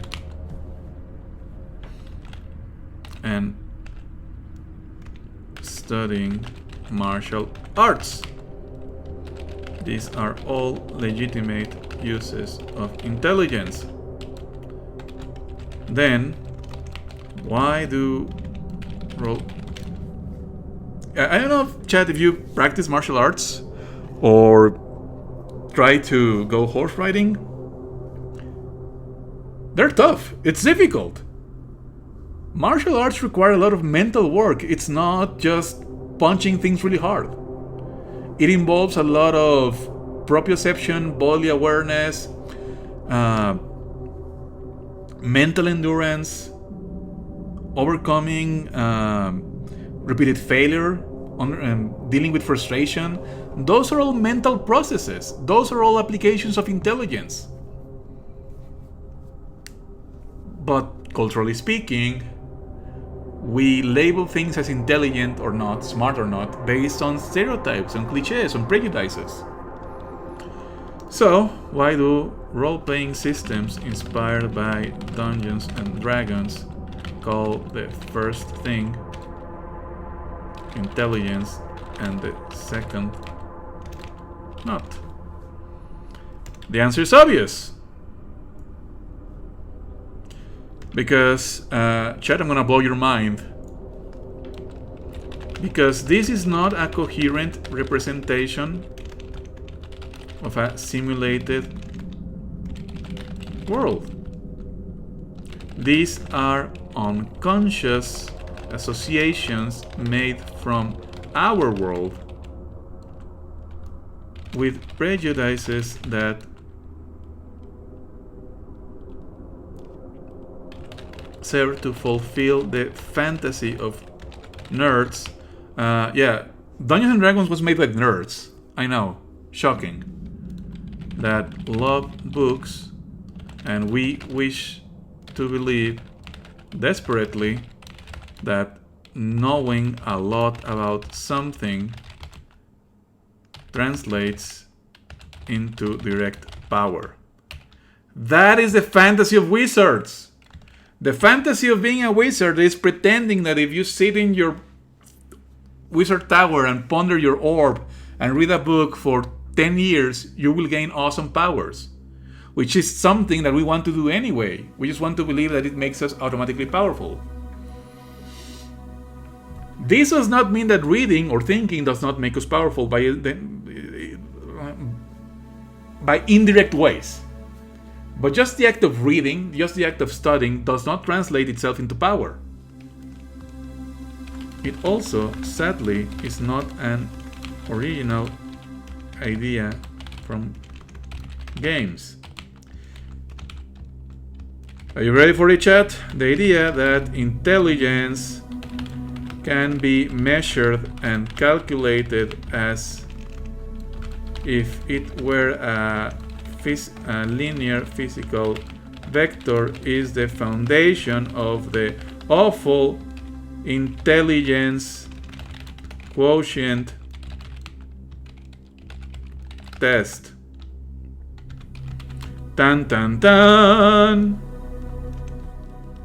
And here's where I'm gonna blow your minds. In the player handbook for Dungeons and Dragons, there is an explicit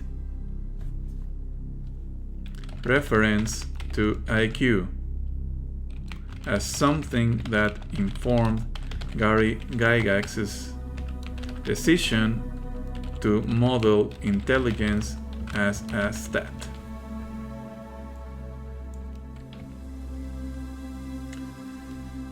Intelligence is quite similar to what is currently known as intelligence quotient, aka IQ, but it also includes mnemonic ability, reasoning, and learning ability outside those measured by the written word. Intelligence dictates the number of languages in which the character is able to converse. Moreover, intelligence is a forte of magic users, for they must be perspicacious in order to correctly understand magic and memorize spells. Blah, blah, blah, blah, blah. Just game fluff. And intelligence similarly dictates how many spells may be known and what level of spells we know for the high... only the highest intelligence is able to comprehend the mighty magics contained in 9th level spells. So this is ableism and eugenics as a fantasy. I'm sorry. It's promising you the ego fantasy of being the smartest person in the room. How do you know you're the smartest person and you're right every time? Because you can cast level 9 spells.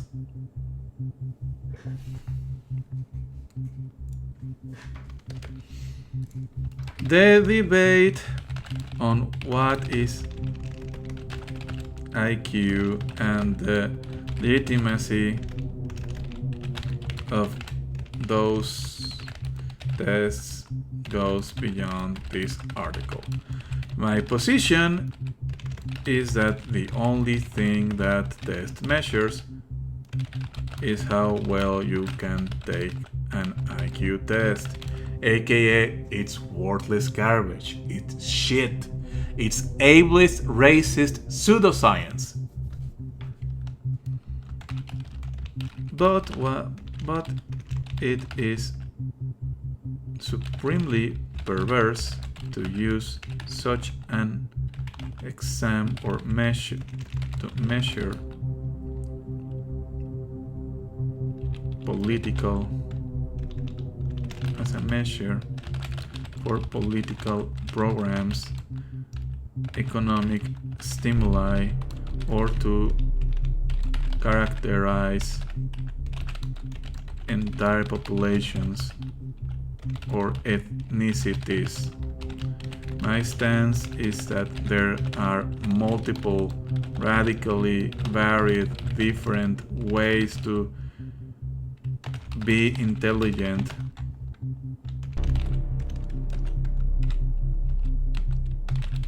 that intelligence can be judged as useful for specific work. Example: thanks to years of playing video games, open world navigation video games, I have a very well exercised. Notice that it's not an intrinsic capacity. It's not something I was just born with. It's something you practice. Intelligence is not an intrinsic ability. Intelligence is just a way to describe a series of habits that we have taken and repeated over our life.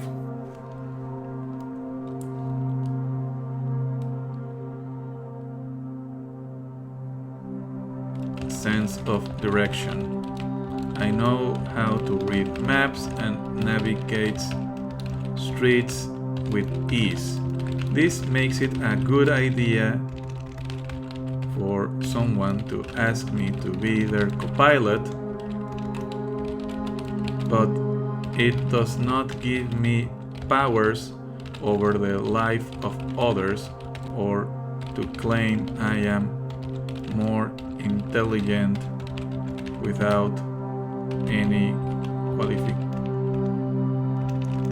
further qualities. Intelligence is linked to particular manifestations. Intelligence as a universal attribute does not exist due to this enormous complexity.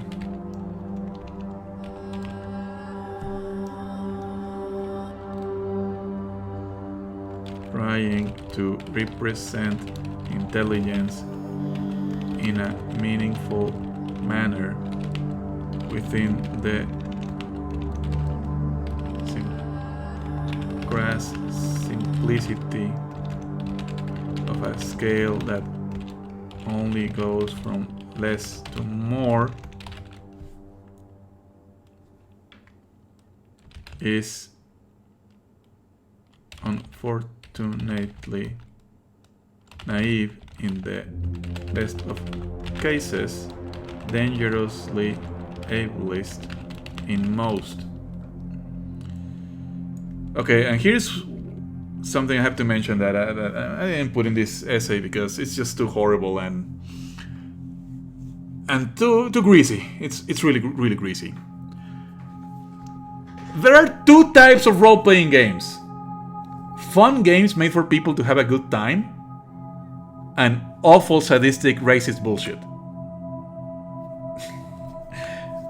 It's just baffling how strict this division has become. Do you know that Varkvik Ernest has a fucking role-playing game in which you fight for the glory of Europa? It's fantastical white European racism as a game. Absolute nonsense. And there's also the really old jokes about -4 strength. You know, that women are intrinsically weaker and they have to start with -4 to strength. So what I want to say is that it's not that people just magically gravitated to those expressions. Those expressions were allowed, they were afforded to easily come to be because fucking Gary Gygax believes in IQ. The seeds of racism and ableism were sadly present there from day one. And again, I'm not like saying like Gary Gygax is this evil mastermind who did it with purpose and intent, and he wanted to codify racism. No. By existing within this horrible nightmarish society, we absorb a bunch of prejudices and implicit biases that we not always are conscious of. Maybe Gary Gygax was not a conscious racist. Maybe he wasn't, but his brain was. And his brain wrote something that echoes the logic of a fascistic, ableist measurement for intelligence. It sucks.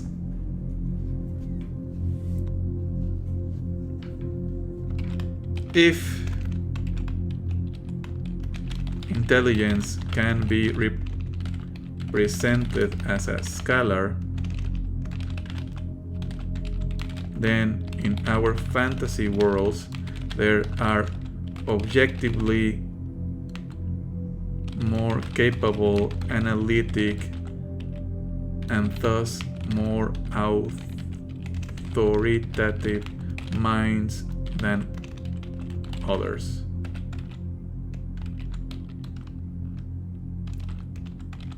And from that, we'll start thinking like a fascist in a single goose step. So ultimately, because Gary Gygax wanted to provide the ego fantasy of being the smartest person in the room,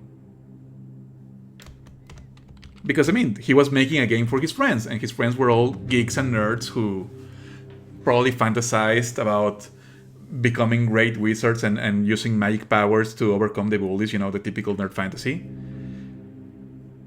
And because he believed in IQ, Dungeons and Dragons can provide you, by its core mechanics, the fantasy of being objectively smarter, objectively more capable, and thus more existentially valid as a cultural entity than others. And here it is, the first edition Advanced Dungeons and Dragons Intelligence Table. Highlighted is the fact that Gary Gygax is a fantasy racist who is fantasy racist against orcs. The smartest orc or half-orc in the world, be it Faerun or Mystara or any other first edition fantasy worlds, no matter how much they try, no matter how much effort, no matter how much development they have, the smartest half-orc or orc character will never be able to compete with the smartest elf, the smartest dwarf, or the smartest human.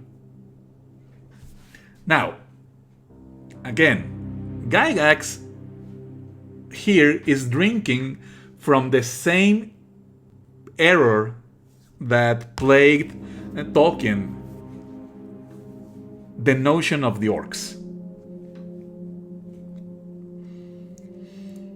The notion of the intrinsically evil fantasy race.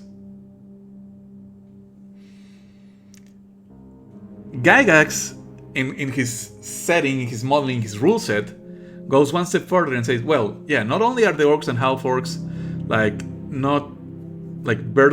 born from evil, they are intrinsically mentally inferior to the other races. Now, he's not explicitly saying that, but his rule sets are.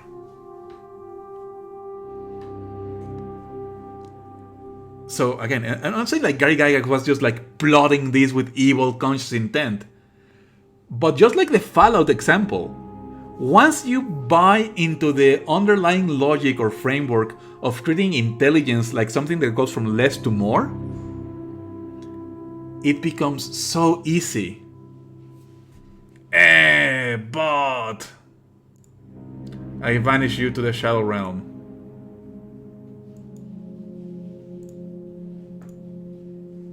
Yeah, it becomes incredibly easy to just slip and make these mistakes in representation. Again, back to the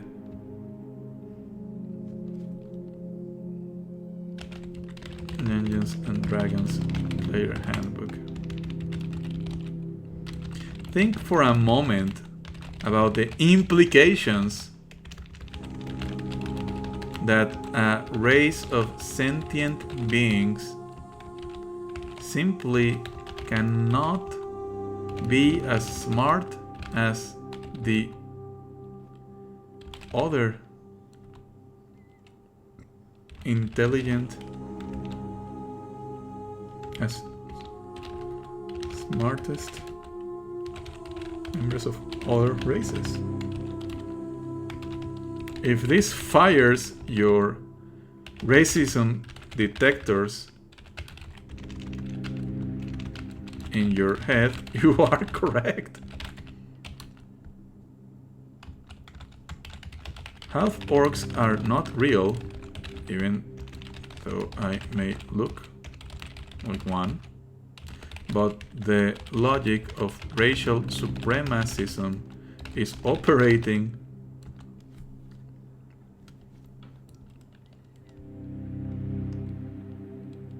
inside a fantasy setting where its objective reality, its ontology,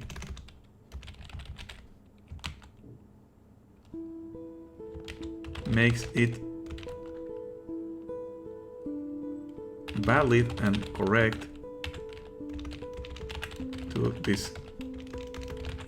discriminate this race as objectively inferior, as mentally inferior.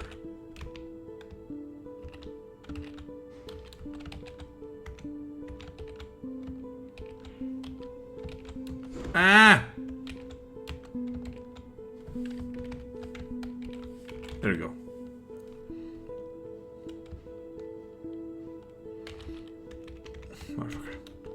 Fortunately, the design goals of Dungeons and Dragons have improved through time, and currently they are using different language to conceive the attributes of the player characters, avoiding racial generalizations.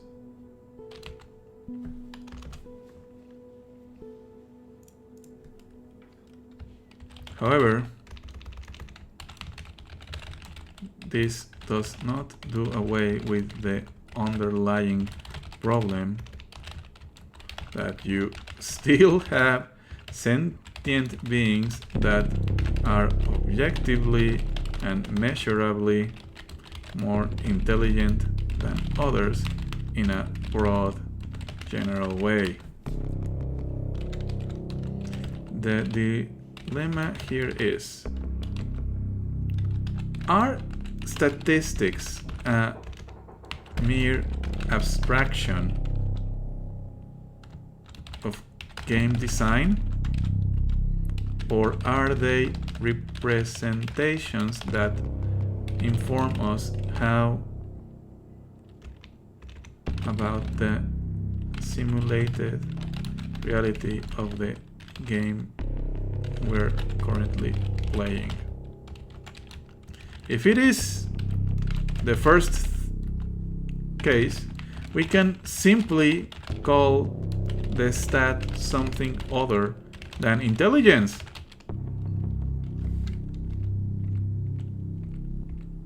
Yeah, we can just call it scholarship or nerdery or whatever the fuck. Depends on the flavor of your game.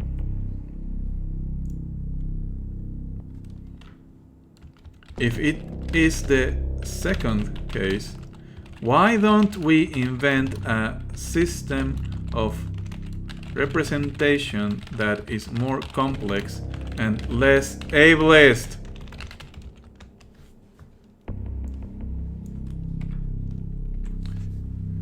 Here's another example of just fantasy racism fucking itself over.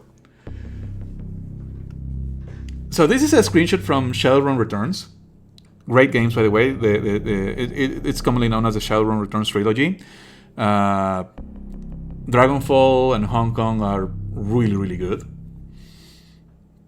And the setting of Shadowrun is the main conceit is that it's cyberpunk, but also the world enters and goes into cycles in which magic ebbs and flows. Sometimes magic manifests itself, sometimes it wanes and goes away from the world, and so on. So we have 2040s, cyberpunk, megacorporations, but also we have magic returning to a world of technology.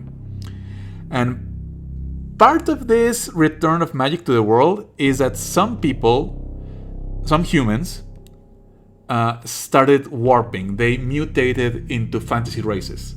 Some humans became elves, some humans became dwarves, and in something called the goblinization, humans became orcs or trolls. Yeah, I got goblinized, exactly, Rupert. And because it's a cyberpunk game, and it is somewhat class conscious, depending on who's writing, but most of the time it is. It's class conscious in the sense that the villains are always a megacorpus, and it takes a lot of time and effort to depict that the reason why the world is so miserable is because of the megacorpus and capitalism as a whole.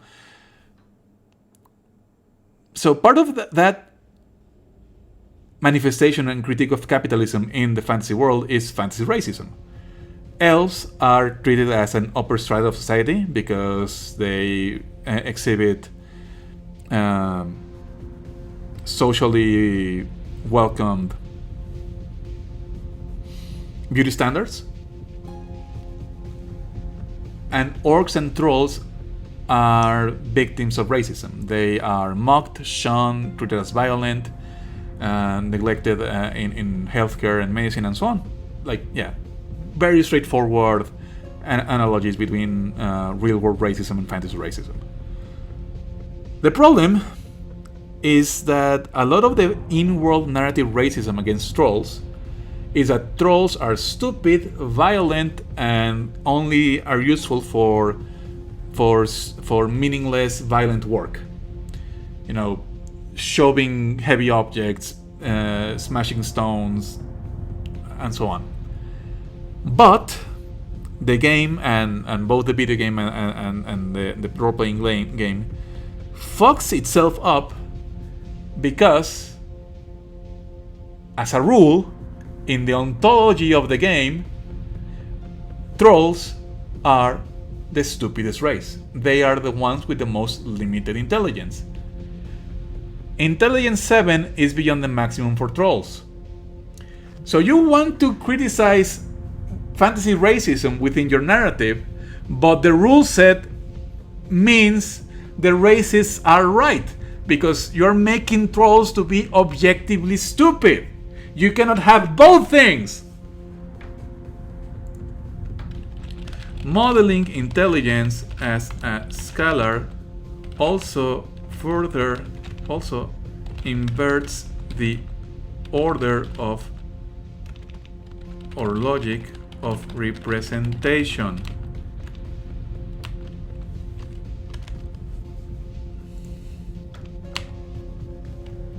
One is not correct because one is intelligent. One exercises intelligence by trying to create a rich, complex model of the world with a high predictive power.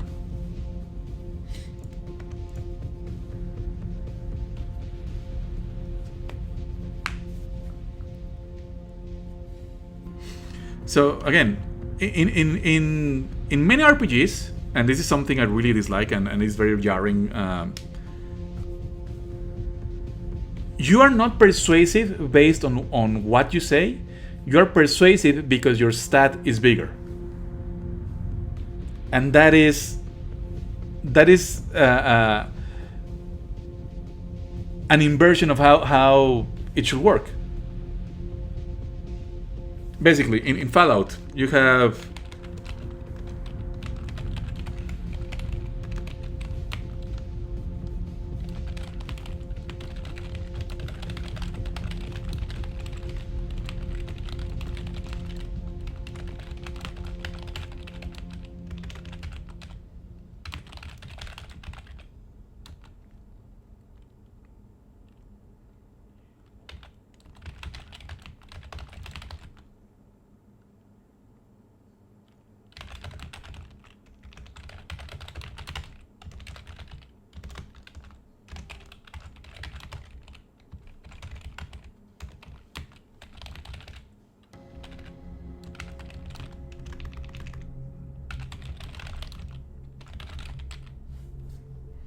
Yep, exactly. Thank you, Rupert. So, because stats have inverted the logic of the world, what makes things happen is not what they do, but how they measure. You can provide a logically coherent argument or something that comes across as competent, but because the stat didn't agree with it, you fail. So the stats are more real than what you do. Likewise, you can say some absolute stupid horseshit, but if your persuade or your stat or whatever is high and you roll a 20, you will automatically succeed, to the detriment of the fantasy and the immersive quality of the world.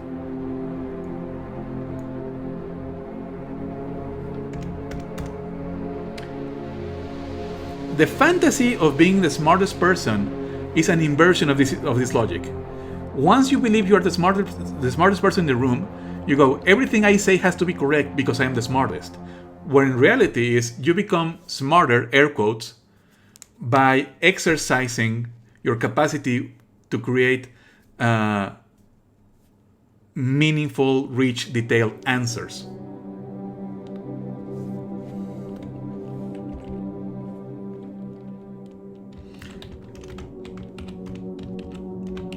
My suggestion is that we stop thinking of intelligence as a stat and we overcome this vestige of gaming design. Time to glaze this Coliseum, because of course I'm gonna glaze this Coliseum. Disco Elysium sound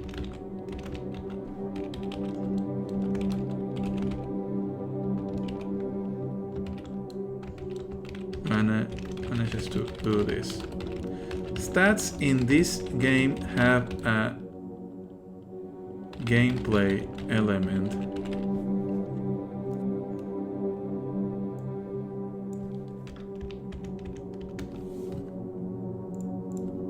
similar to others in the computer PG genre, but instead of measuring our intrinsic capacities, what they represent is the different aspects of the psyche or mind of our playable character. The intelligence that Harry Dubois displays is not a fixed statistic, it's more about how he exercises his faculties in the world.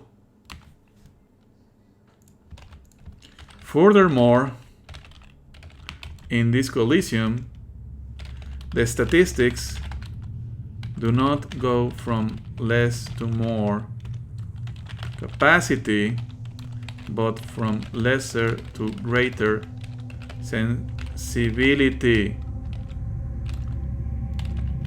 How important Harry feels that aspect of his mind is, how much attention he gives to it.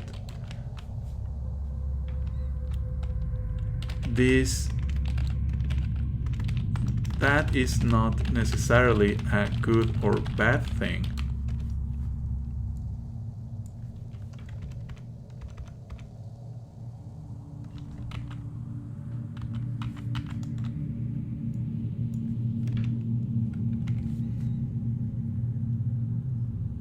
Here's a beautiful example from this Coliseum.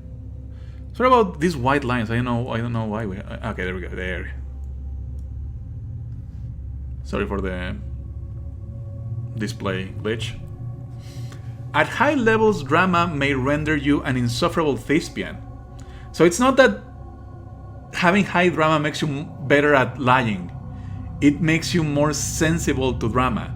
It makes more of your mind be occupied by this impulse.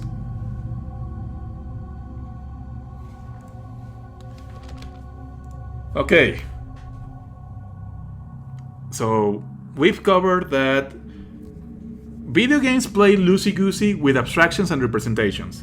We know that D&D is unfortunately poisoned with racism and ableism from its very core because Gary Gygax was a believer in IQ. We know that video games have copied somewhat unconsciously this framework with disastrous results, such as with Fallout or Shadowrun Returns. And we have provided an example of how to make it better. Now, is everyone ready for some good sword art online isekai slander?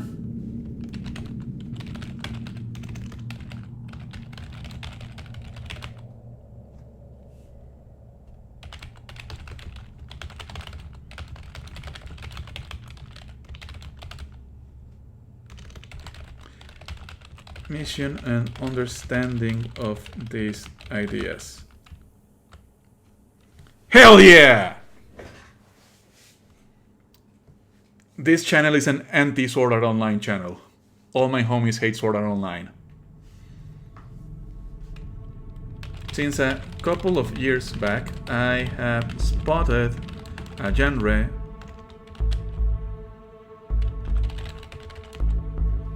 that TV Tropes calls RPG Mechanics Verse. So what is RPG Mechanics Verse? In an RPG Mechanics Verse, the narrative takes place within a world whose rules, whose metaphysical rules, whose ontology functions like a video game, particularly an MMORPG. And chat, which light novel turned anime turned movie series is the source of all this further media in realities that have rules that work like a game?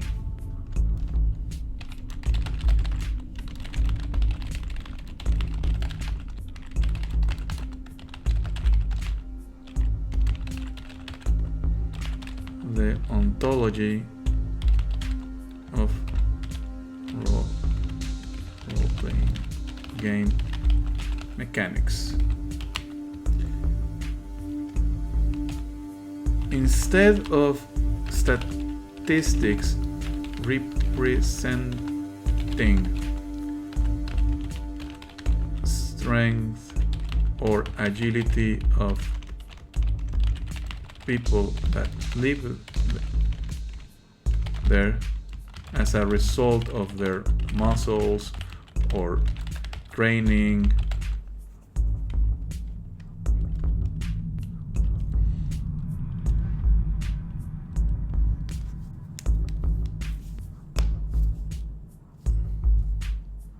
Oh my god. Let's find erudates EverQuest.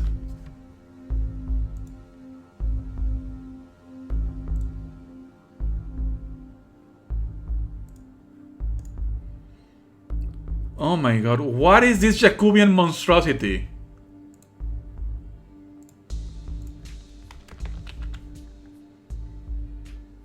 What the fuck? Jakub! Yeah, this is yet another example of the also very problematic idea in science fiction that big heads means bigger brains means smarter, which again it's a very it's based in eugenics. In fact, I may have an example of this. Let me see if I can find it quickly.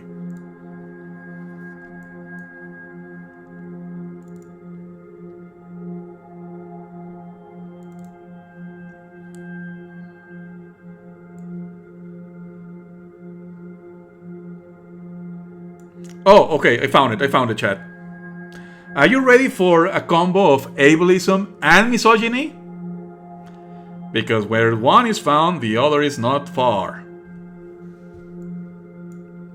Worlds of Science Fiction, October 1954. Here's the evolution of humans. By the 1960s, you will have this. By the 1980s, you will have this. By 2010, you will have this. And by 2060, you will have this. And yet women will remain exactly the same. Same statuesque, sexy, Marilyn Monroe-ass women. They will be unchanged because... Holy fucking shit, I hate this. I hate this so much. Yeah, only men will evolve by being shorter and having bigger heads, while women will, you know, they will still be women because women don't have to think or something. Like, imagine just the vast landscape of imagination afforded to you by science fiction, and you use it. And you use it. This fucking misogynistic garbage. Ah! So yeah, big heads or big heads in fiction, or the idea that people will evolve to get bigger heads, is a really old science fiction trope. They're usually, because of the author, it's called Gernsback heads. Gernsback. Thus named by Hugo Gernsback, who wrote a lot of stories about men with impossibly large heads and thus big brains, and big brains means bigger, smarter intelligence powers, whatever the fuck.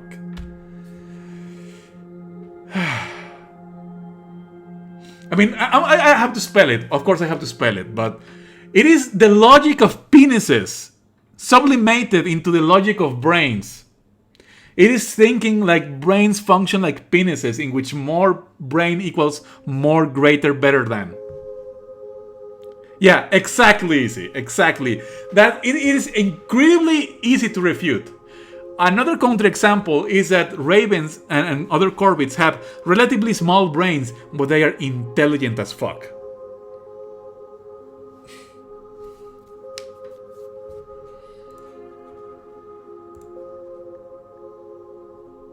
Yeah, we love Corbits and we hate Sword Art Online. That's how we roll in this channel.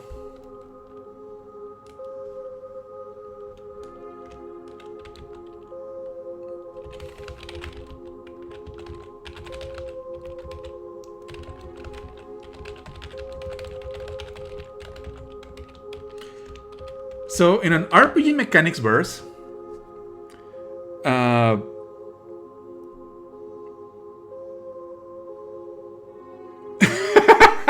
yeah, that's a great example and a really good proof by induction that Corbits are very smart. They have never played Sword Art Online. They do not watch Sword Art Online. A Corbit has never produced something like Sword Art Online. Those are signals of intelligence for me. The characters in these stories have literally character sheets, and it is not their movements or physical causes that determine how reality proceeds, but the number stats. The characters speak in those terms and are perfectly aware that... Okay, hold on. Copy hyperlink location. Insert hyperlink, because I may have to read that.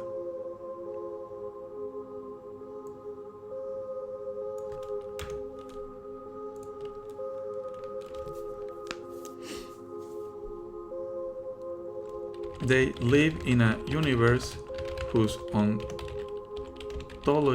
is like that of a video game. The attraction of these stories as a literary convention is simple. If you are already deeply familiar with these mechanics from years of gaming, playing RPGs, let's not do the meme, then these worlds are immediately familiar and predictable. This, I guess, generates immediate satisfaction and saves a lot of time in exposition, as the story does not have to explain to the audience the rules of this fantasy world. However, what is gained in quick assimilation is lost in complexity and internal sense. These series are not made to be thought about for more than 5 minutes, and the people who, like me, who obsessively analyze the media we consume can find dozens of contradictions and absurdities.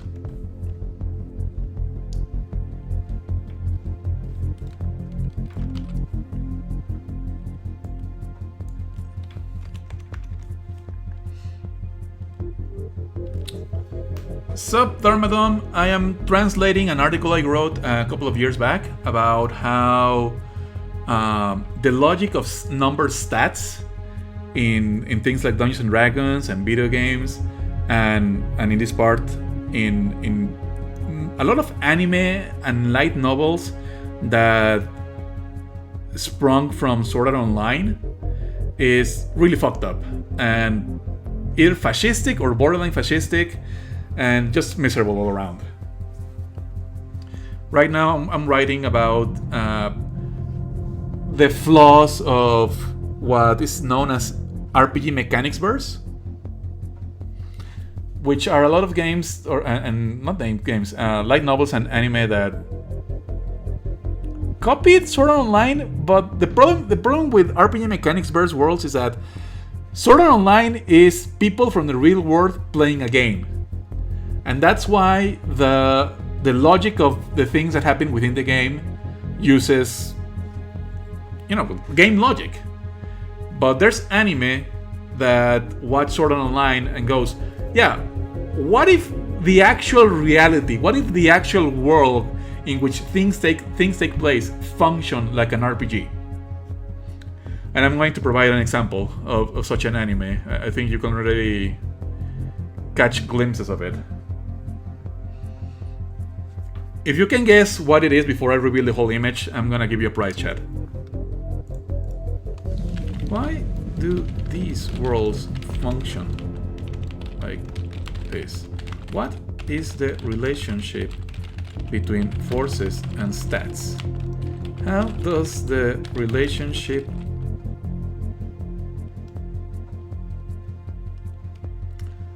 not explicitly.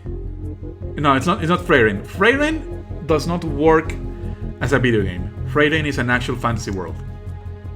Also, sexual market value stat does not exist explicitly as such, but you can see the flaws of this logic in lots of visual novels and dating sims. As someone who has been on the internet for quite a while, like you have things in typical dating sim bullshit stat.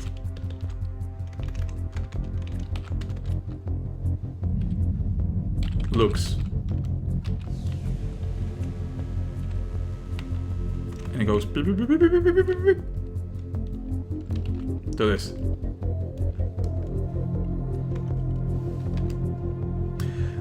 Dating sims also tend to have the intelligence stat. Now, if you believe that attraction, physical attraction, beauty, looks can be reduced to a scalar, that is something that goes from lesser to greater, then this means you can achieve looks maxing. It means there is a potential maximum attractiveness you can have. So this article focuses on how warring intelligence as a stat is.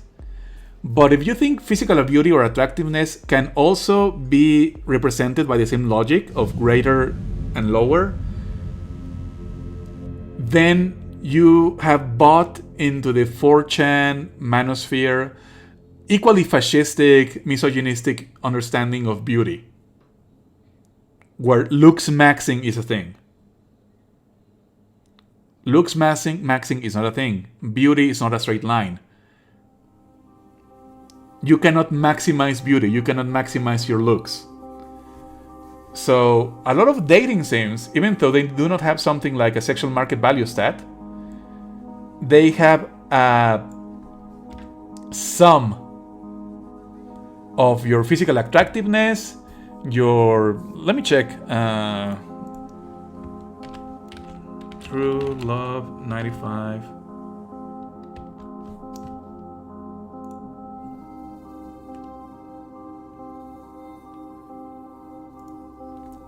That's an actual argument. That is an actual argument. It's silly, but it's real.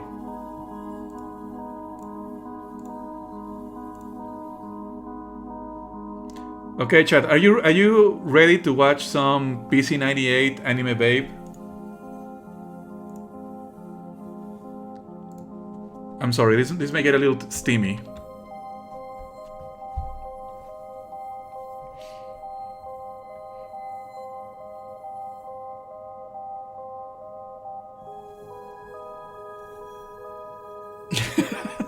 Holy shit because woman, or holy shit because the stats, or both?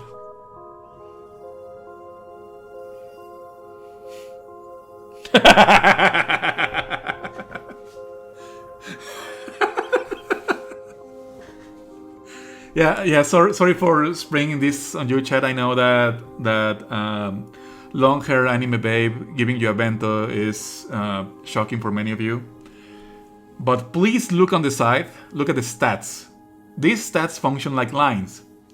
So you either have no passion or lots of passion. You either have no appearance or maximum appearance. Scholarship, which is the equivalent of intelligence. And art. Art. You can have 0 art or 100 art. Art maxing.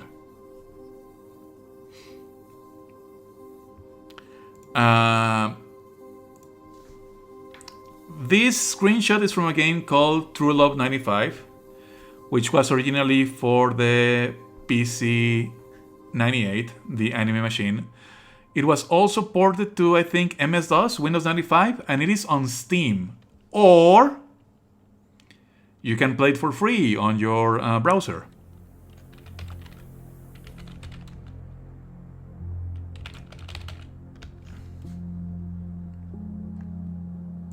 I'm gonna post the link.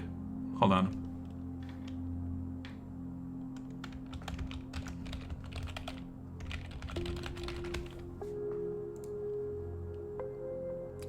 No, it is most definitely not Twitch friendly.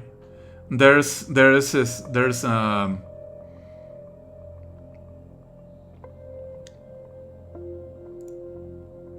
Opie.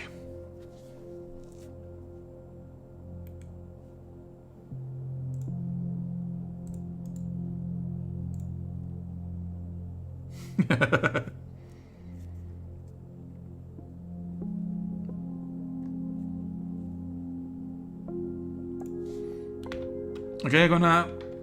Actually, I probably shouldn't put this link on chat because... Okay, I'm gonna put a link to something in which you can find the link to that thing at the bottom. So if you look for it, it's your own fault.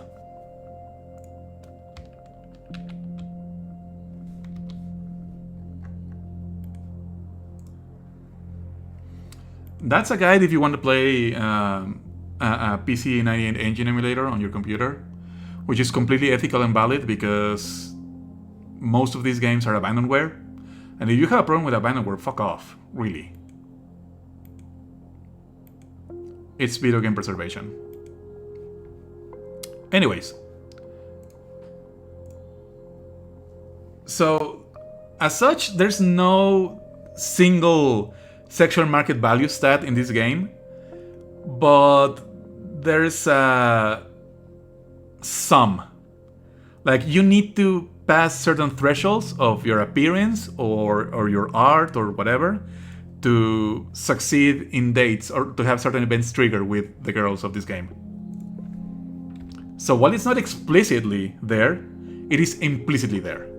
It operates on the same logic as sexual market value, which again is fascistic and worrisome and bad and something we should overcome. The relationship of mass with the weight, work, or the conservation of energy. There are no in-world answers to this question. These questions, plural.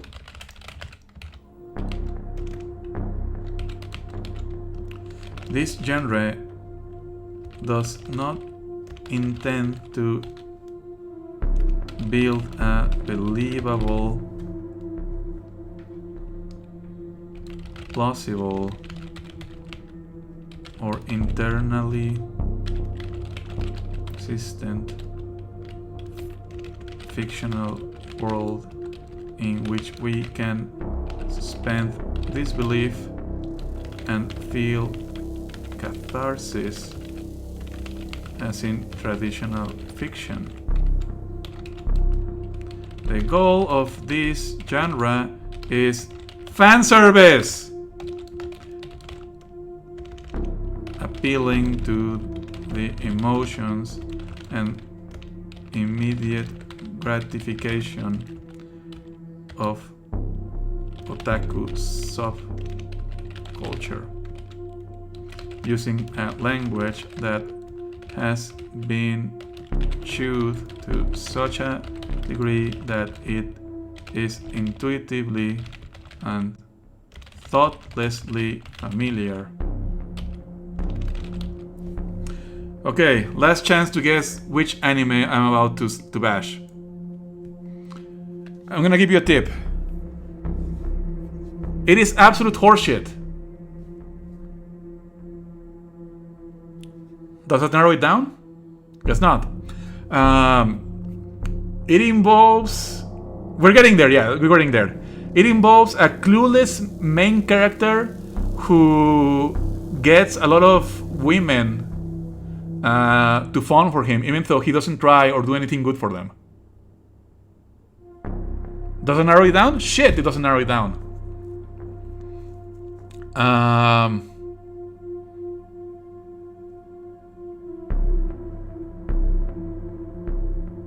Tenchi Muyo, no. Sadly, Tenchi Muyo is way better than this.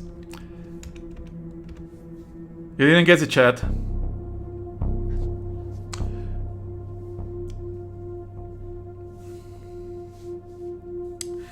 The anime I'm about to bash is called Is It Wrong to Pick Up Girls in a Dungeon? Which is absolute garbage. My problems with this genre are multiple. A core problem is that it does not understand that numbers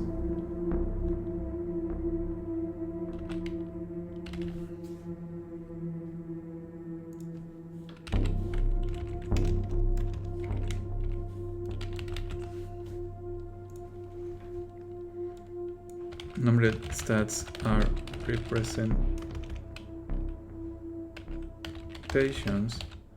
It is both a signal and a cause of a lack of reading comprehension. The bane of otaku everywhere, I know.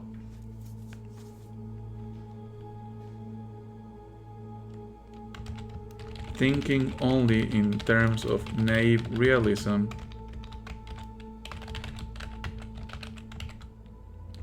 limits our capacity to understand literary forms such as allegories, symbolism, and metaphor. What do you mean Lord of the Rings has metaphors? I thought it was just an adventure of some silly goobers backtracking through our country. My fear is that because it is composed from a set of stock stereotypes and cliches,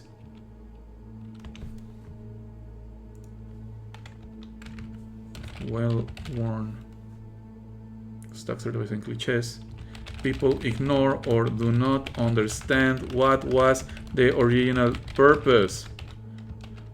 When a narrative genre becomes the copy of the copy of the copy of the copy of the copy, it loses the original sense of why this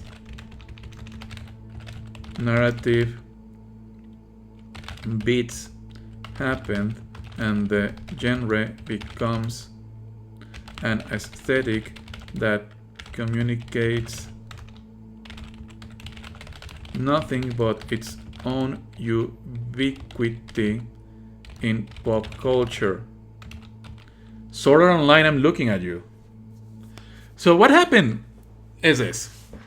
We have war. We have medieval warfare. And from medieval warfare, we have stories. Stories of the events. And these stories of the events become chewed by culture, and they become myths and legends. And these myths and legends become just, stories. They no longer represent or tell the story of the original event. They have become larger than the event. They become mythical in scope. They are no longer fixed to whatever historical event prompted or inspired them. And then we have some fucking butler nerd called Tolkien, who really likes those stories, and that's great. And he says, oh, I'm gonna write a copy of these myths and legend stories. I'm gonna write a story that is similar in scope, that has the same cultural beats as these ancient myths and legends.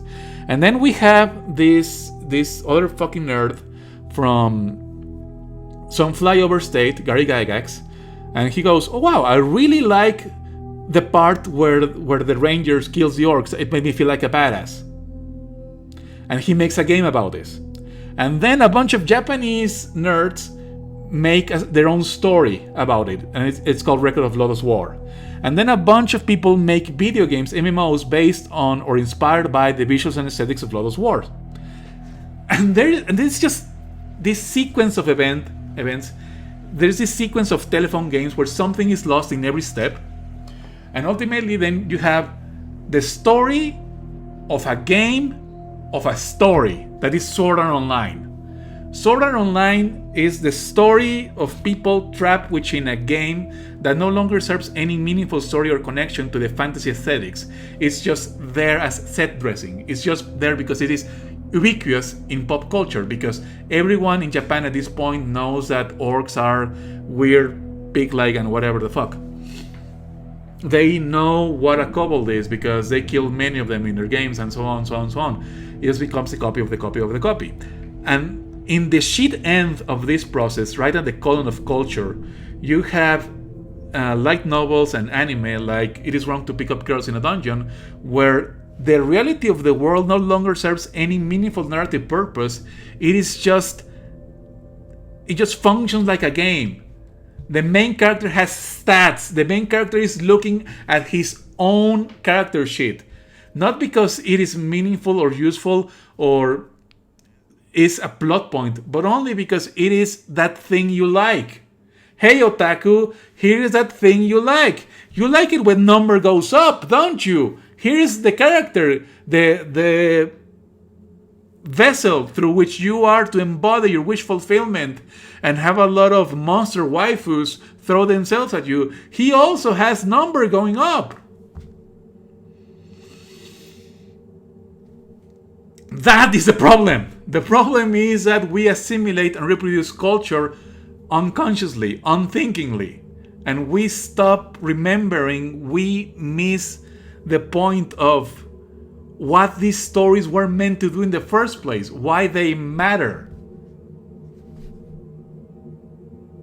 until they just become commodified otaku fan service. So there's a cultural line from Beowulf to this. And that's not to say that Beowulf is not ego fantasy. It's all ego fantasy. But come on. There's better ego fantasies. There's better social values embodied in different fantasies. Like, yes, there's a lot of things we can criticize in Tolkien. But come on, I mean, at least Samwise and Frodo have a meaningful journey and a beautiful romance.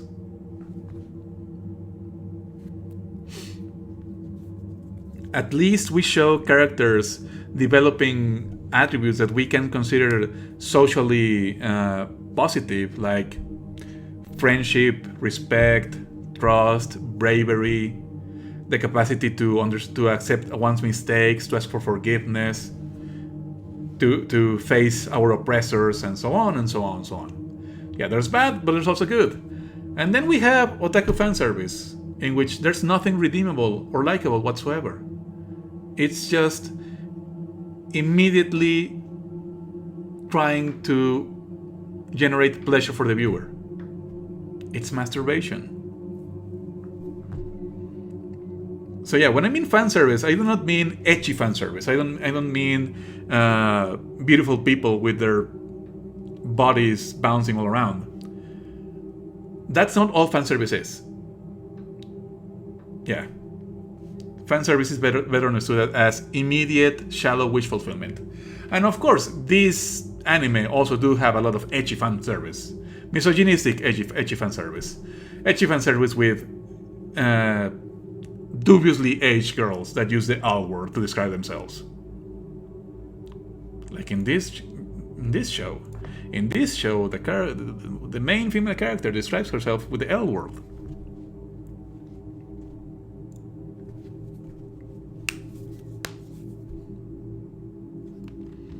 Another problem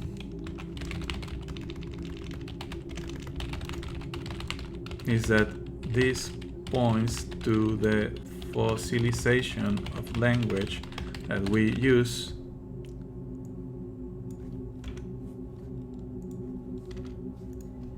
to represent reality in video games. We have used the same forms from 50 years ago. And this cultural repetition has become more real or interesting than the content it was supposed to represent. The assimilation of this language is so ubiquitous. Is that how you pronounce ubiquitous? Yeah, Rupert, have fun. Thanks for joining us. Have a good night. I'm almost done anyways.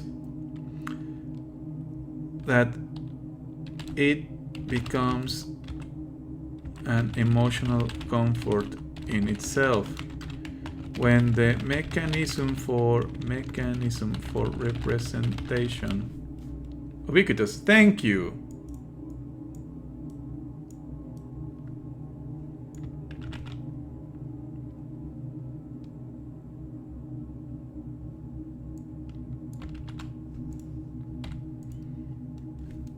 Imposes itself above the represented, we have lost the purpose of telling stories, and the mechanism of representation ceases to function like a medium.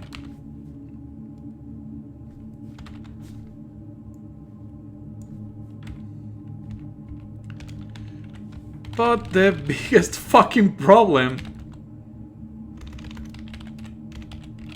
is that if you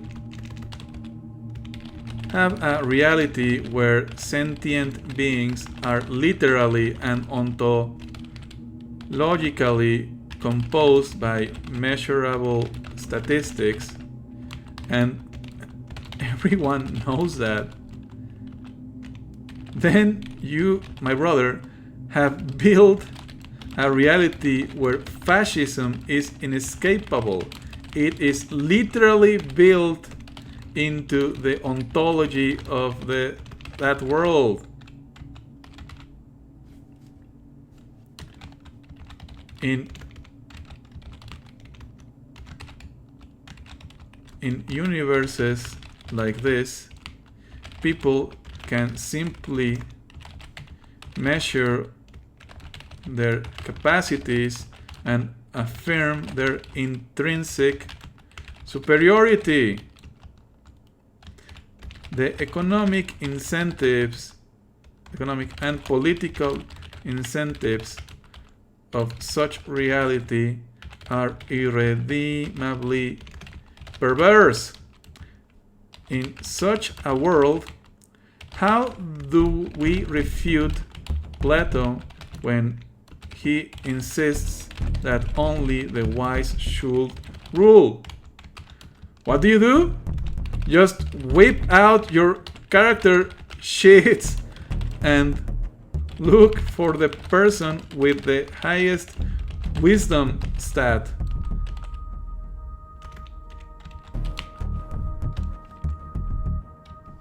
People with the biggest number will immediately become unquestionable despots. How are you supposed to refute their commands? They are undeniably the wisest. Therefore, in this same absurd inversion of cause and effect, whatever they command is the best and most wise. Again, in these perverse ontologies, one is not wise due to their actions, but because of their stats. Therefore, whatever they do is wise. This is ridiculous. And look, I know I'm overthinking it. I know that the shows, like I mentioned above, like Solo Leveling or whatever Isekai shit slop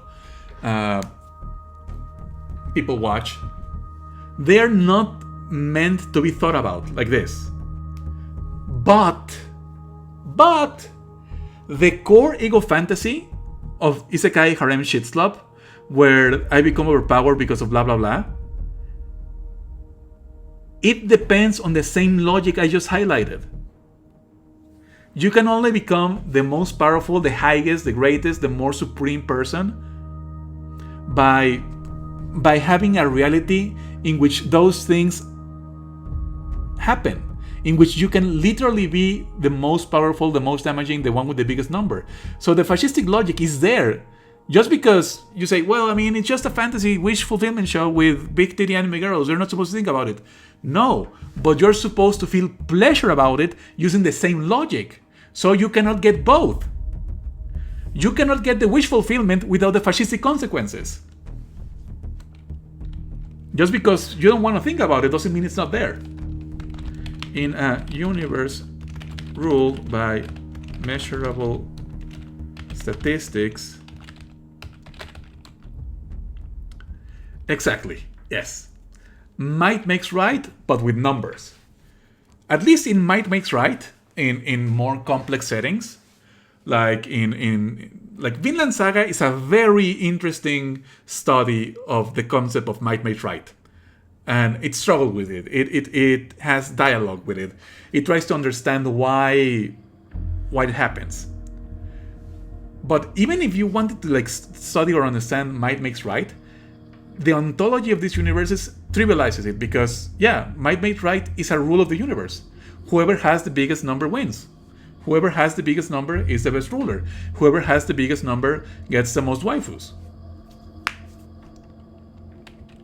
There are absolute hierarchies, absolute inferiors, and absolute superiors. The value of a person can be reduced to an arithmetic calculation. The value of sons and daughters can be measured, and eugenics becomes necessary as a form of competition. The families that wish to hold political power will only breed and allow to live their descendants with the biggest stats. People will literally min-max their children, like the players of Crusader Kings 3.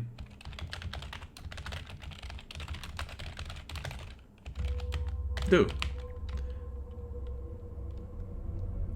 In attempting to appeal to the mindless gratification of otaku, they create an abominable, hellish world. So, for the non-Crusader Kings players, in Crusader Kings, you take the control of a hierarchy, of a royalty, of a dynastic line. Usually, you're only controlling one king at a time, but if the king dies or abdicates, you take control of the next heir apparent. So you are incentivized perversely by the game to act like a historical king. In this way, the game's quite clever by having lots of wives and lots of handmaidens and lots of concubines, so you can have lots of children, and you're incentivized to basically do eugenics with your own offspring because you want, since you the player are gonna play with the next heir, you want to play with the next king that has the best stats. So a lot of Crusader Kings players basically become monsters and have lots of children and kill all the unworthy children. So they pick the most genetically gifted child. And that is a consequence of a game world ruled by stats. So if you have fictional worlds, again, like solo leveling, like is it going to pick up the kills in a dungeon, blah, blah, blah. How do you deal with babies? We know how people will do that from Crusader Kings. You will have like child murdering factories next to the royal palace. The king will just be fucking the most overpowered female concubine or whatever. Wait until the child spawns, check the stats, and go, oh no, shit, this build isn't viable, and toss the baby to the child murdering machine. That is the incentive of such a world. It is complete and absolute nightmare. The most common refutation of these criticisms is it's just a show. Relax. Don't think too much about it. But this attitude creates people with no reading or analytical skills.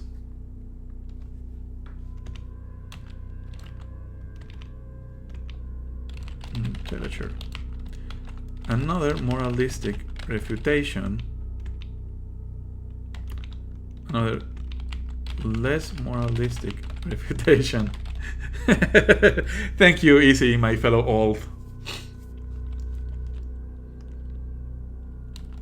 Is that we never truly stop thinking.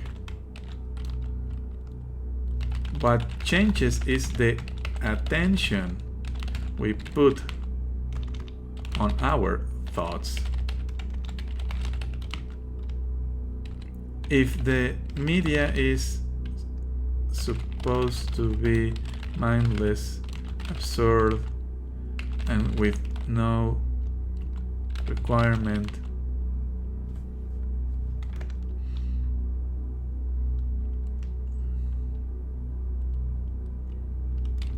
and consistency, then why do they generate patterns and narrate and whole and entire narrative genres? Yeah, if it's just mindless entertainment, then why are there similarities? Why is isekai, harem shitslap an understood media genre? Why does it affect which animes get greenlit and which they don't? If it's all just the same, if you're not supposed to think about it, then explain why you have to think about it. You can't!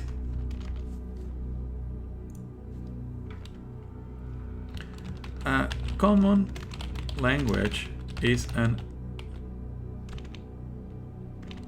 collection of tropes, cliches, expectations. All of is dependent on pattern recognition. And guess what? Pattern recognition is a mode of thought. It is a mental process.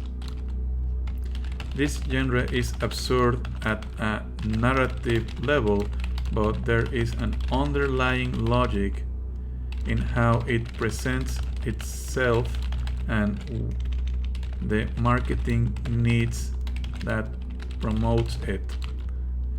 Showing contradictions is not enough, so we ask now, if these narratives are not to be thought about, then where does the satisfaction come from? Why do viewers desire this narrative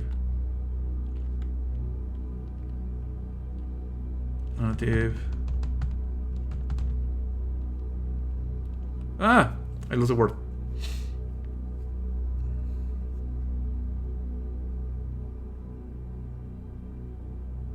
This familiar narrative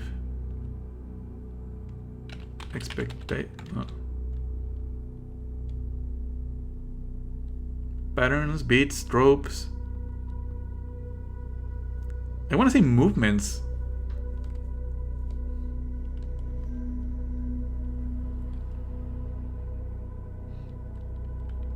Yeah, movements, and not others. Yeah, I really don't respect people who just pretend that's an argument, because it's really an argument. What they really want to say is, you're bothering me, I want to enjoy this, shut the fuck up. But because of neurotypical masking, they say, hey, you don't have to think about it. They have to reply in a vague platitude, and you have to ponder what they really meant. My greatest worry is that in a fantasy world where fascism and supremacy over other sentient beings are necessary aspects,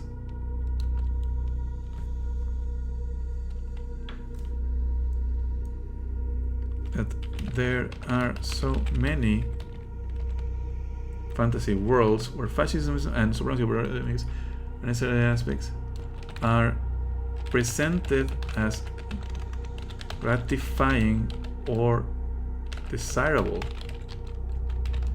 who, even though they may pretend to not think, finds satisfaction in a simulated reality in which there are intrinsically superior and inferior people. If the viewer does not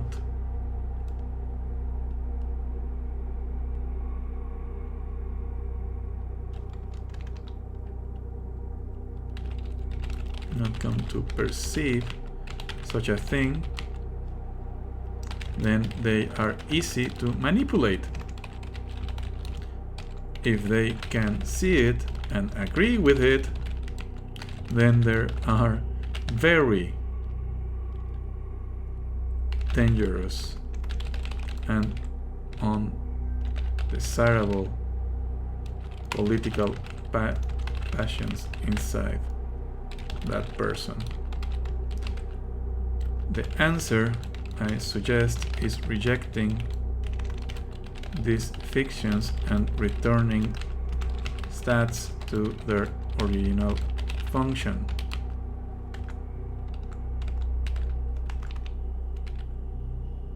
Representation mechanisms, not reality in itself, already as such. This will return fantasy to its purpose. Numbers excite me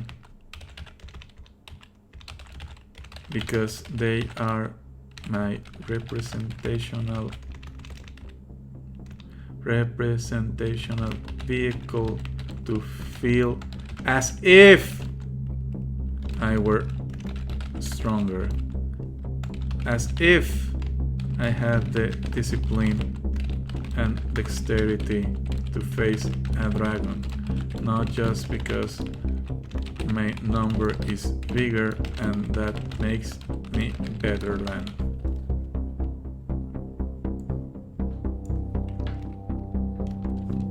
Let's close this article.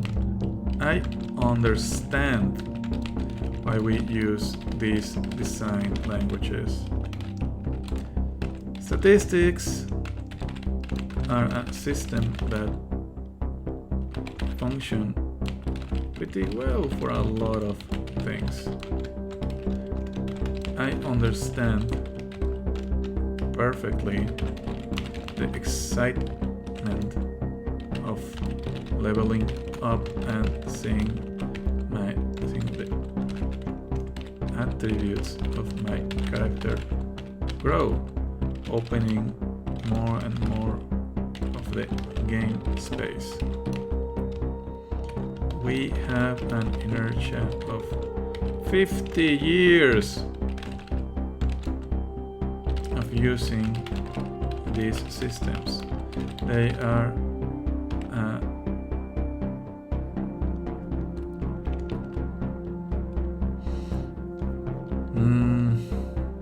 equilibrium.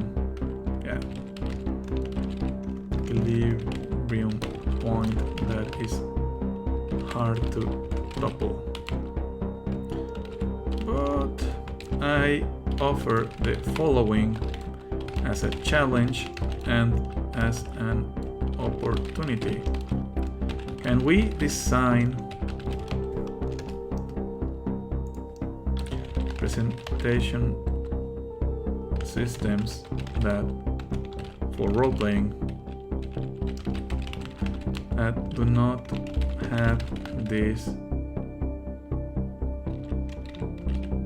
undesirable consequences?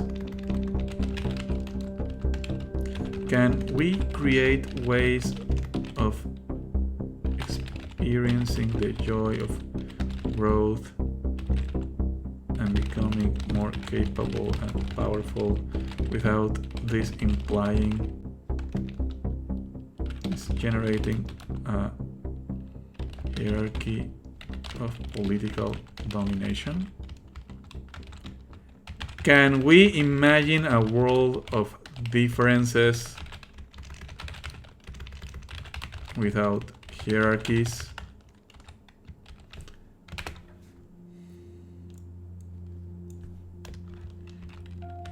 Because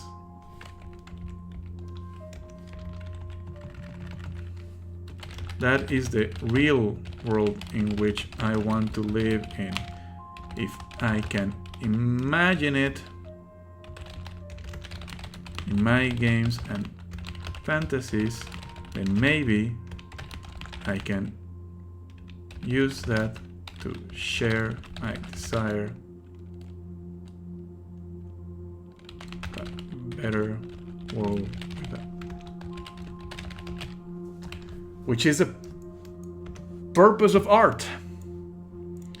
I mean, it's not the purpose, but it's a better purpose than just otaku fan service. Spreading the desire of a world in which we can be different without this implying hierarchy to others. And yeah, that's it. That's the article. Done in one sitting. In 2.5 hours. Yeah, so that's why I really dislike Isekai Harem Shitslap. Not just the misogyny, not just because it's mindless wish fulfillment, but because it reveals a very stunted pleasure principle. It's like, why do you want to be the overpowered character that cocks everyone, that has the biggest sword and does the most damage? Why is the terms of your pleasure centered around supremacy? That's odd. That's really fucking odd. Why is Gary Gygax's fantasy of intelligence linked to IQ? That is fucking odd. Why did the people who made Fallout intuitively imagine that low intelligence sounds like someone speaking with a speech impediment? Because when we make art, when we grow through culture, we are absorbing everything that people made before us. We may not notice, but our brains do. So it is important to exercise those brains and think about why we associate things in this way and not another. Why do we think intelligence comes in a line? Why do we think intelligence and other statistics can be measured as going from greater to lower? Well, that's my...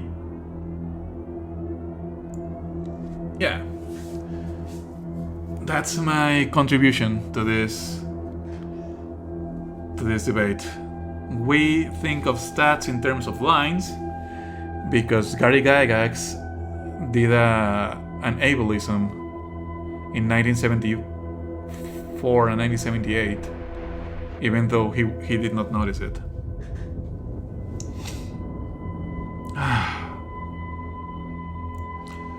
Okay, we're done.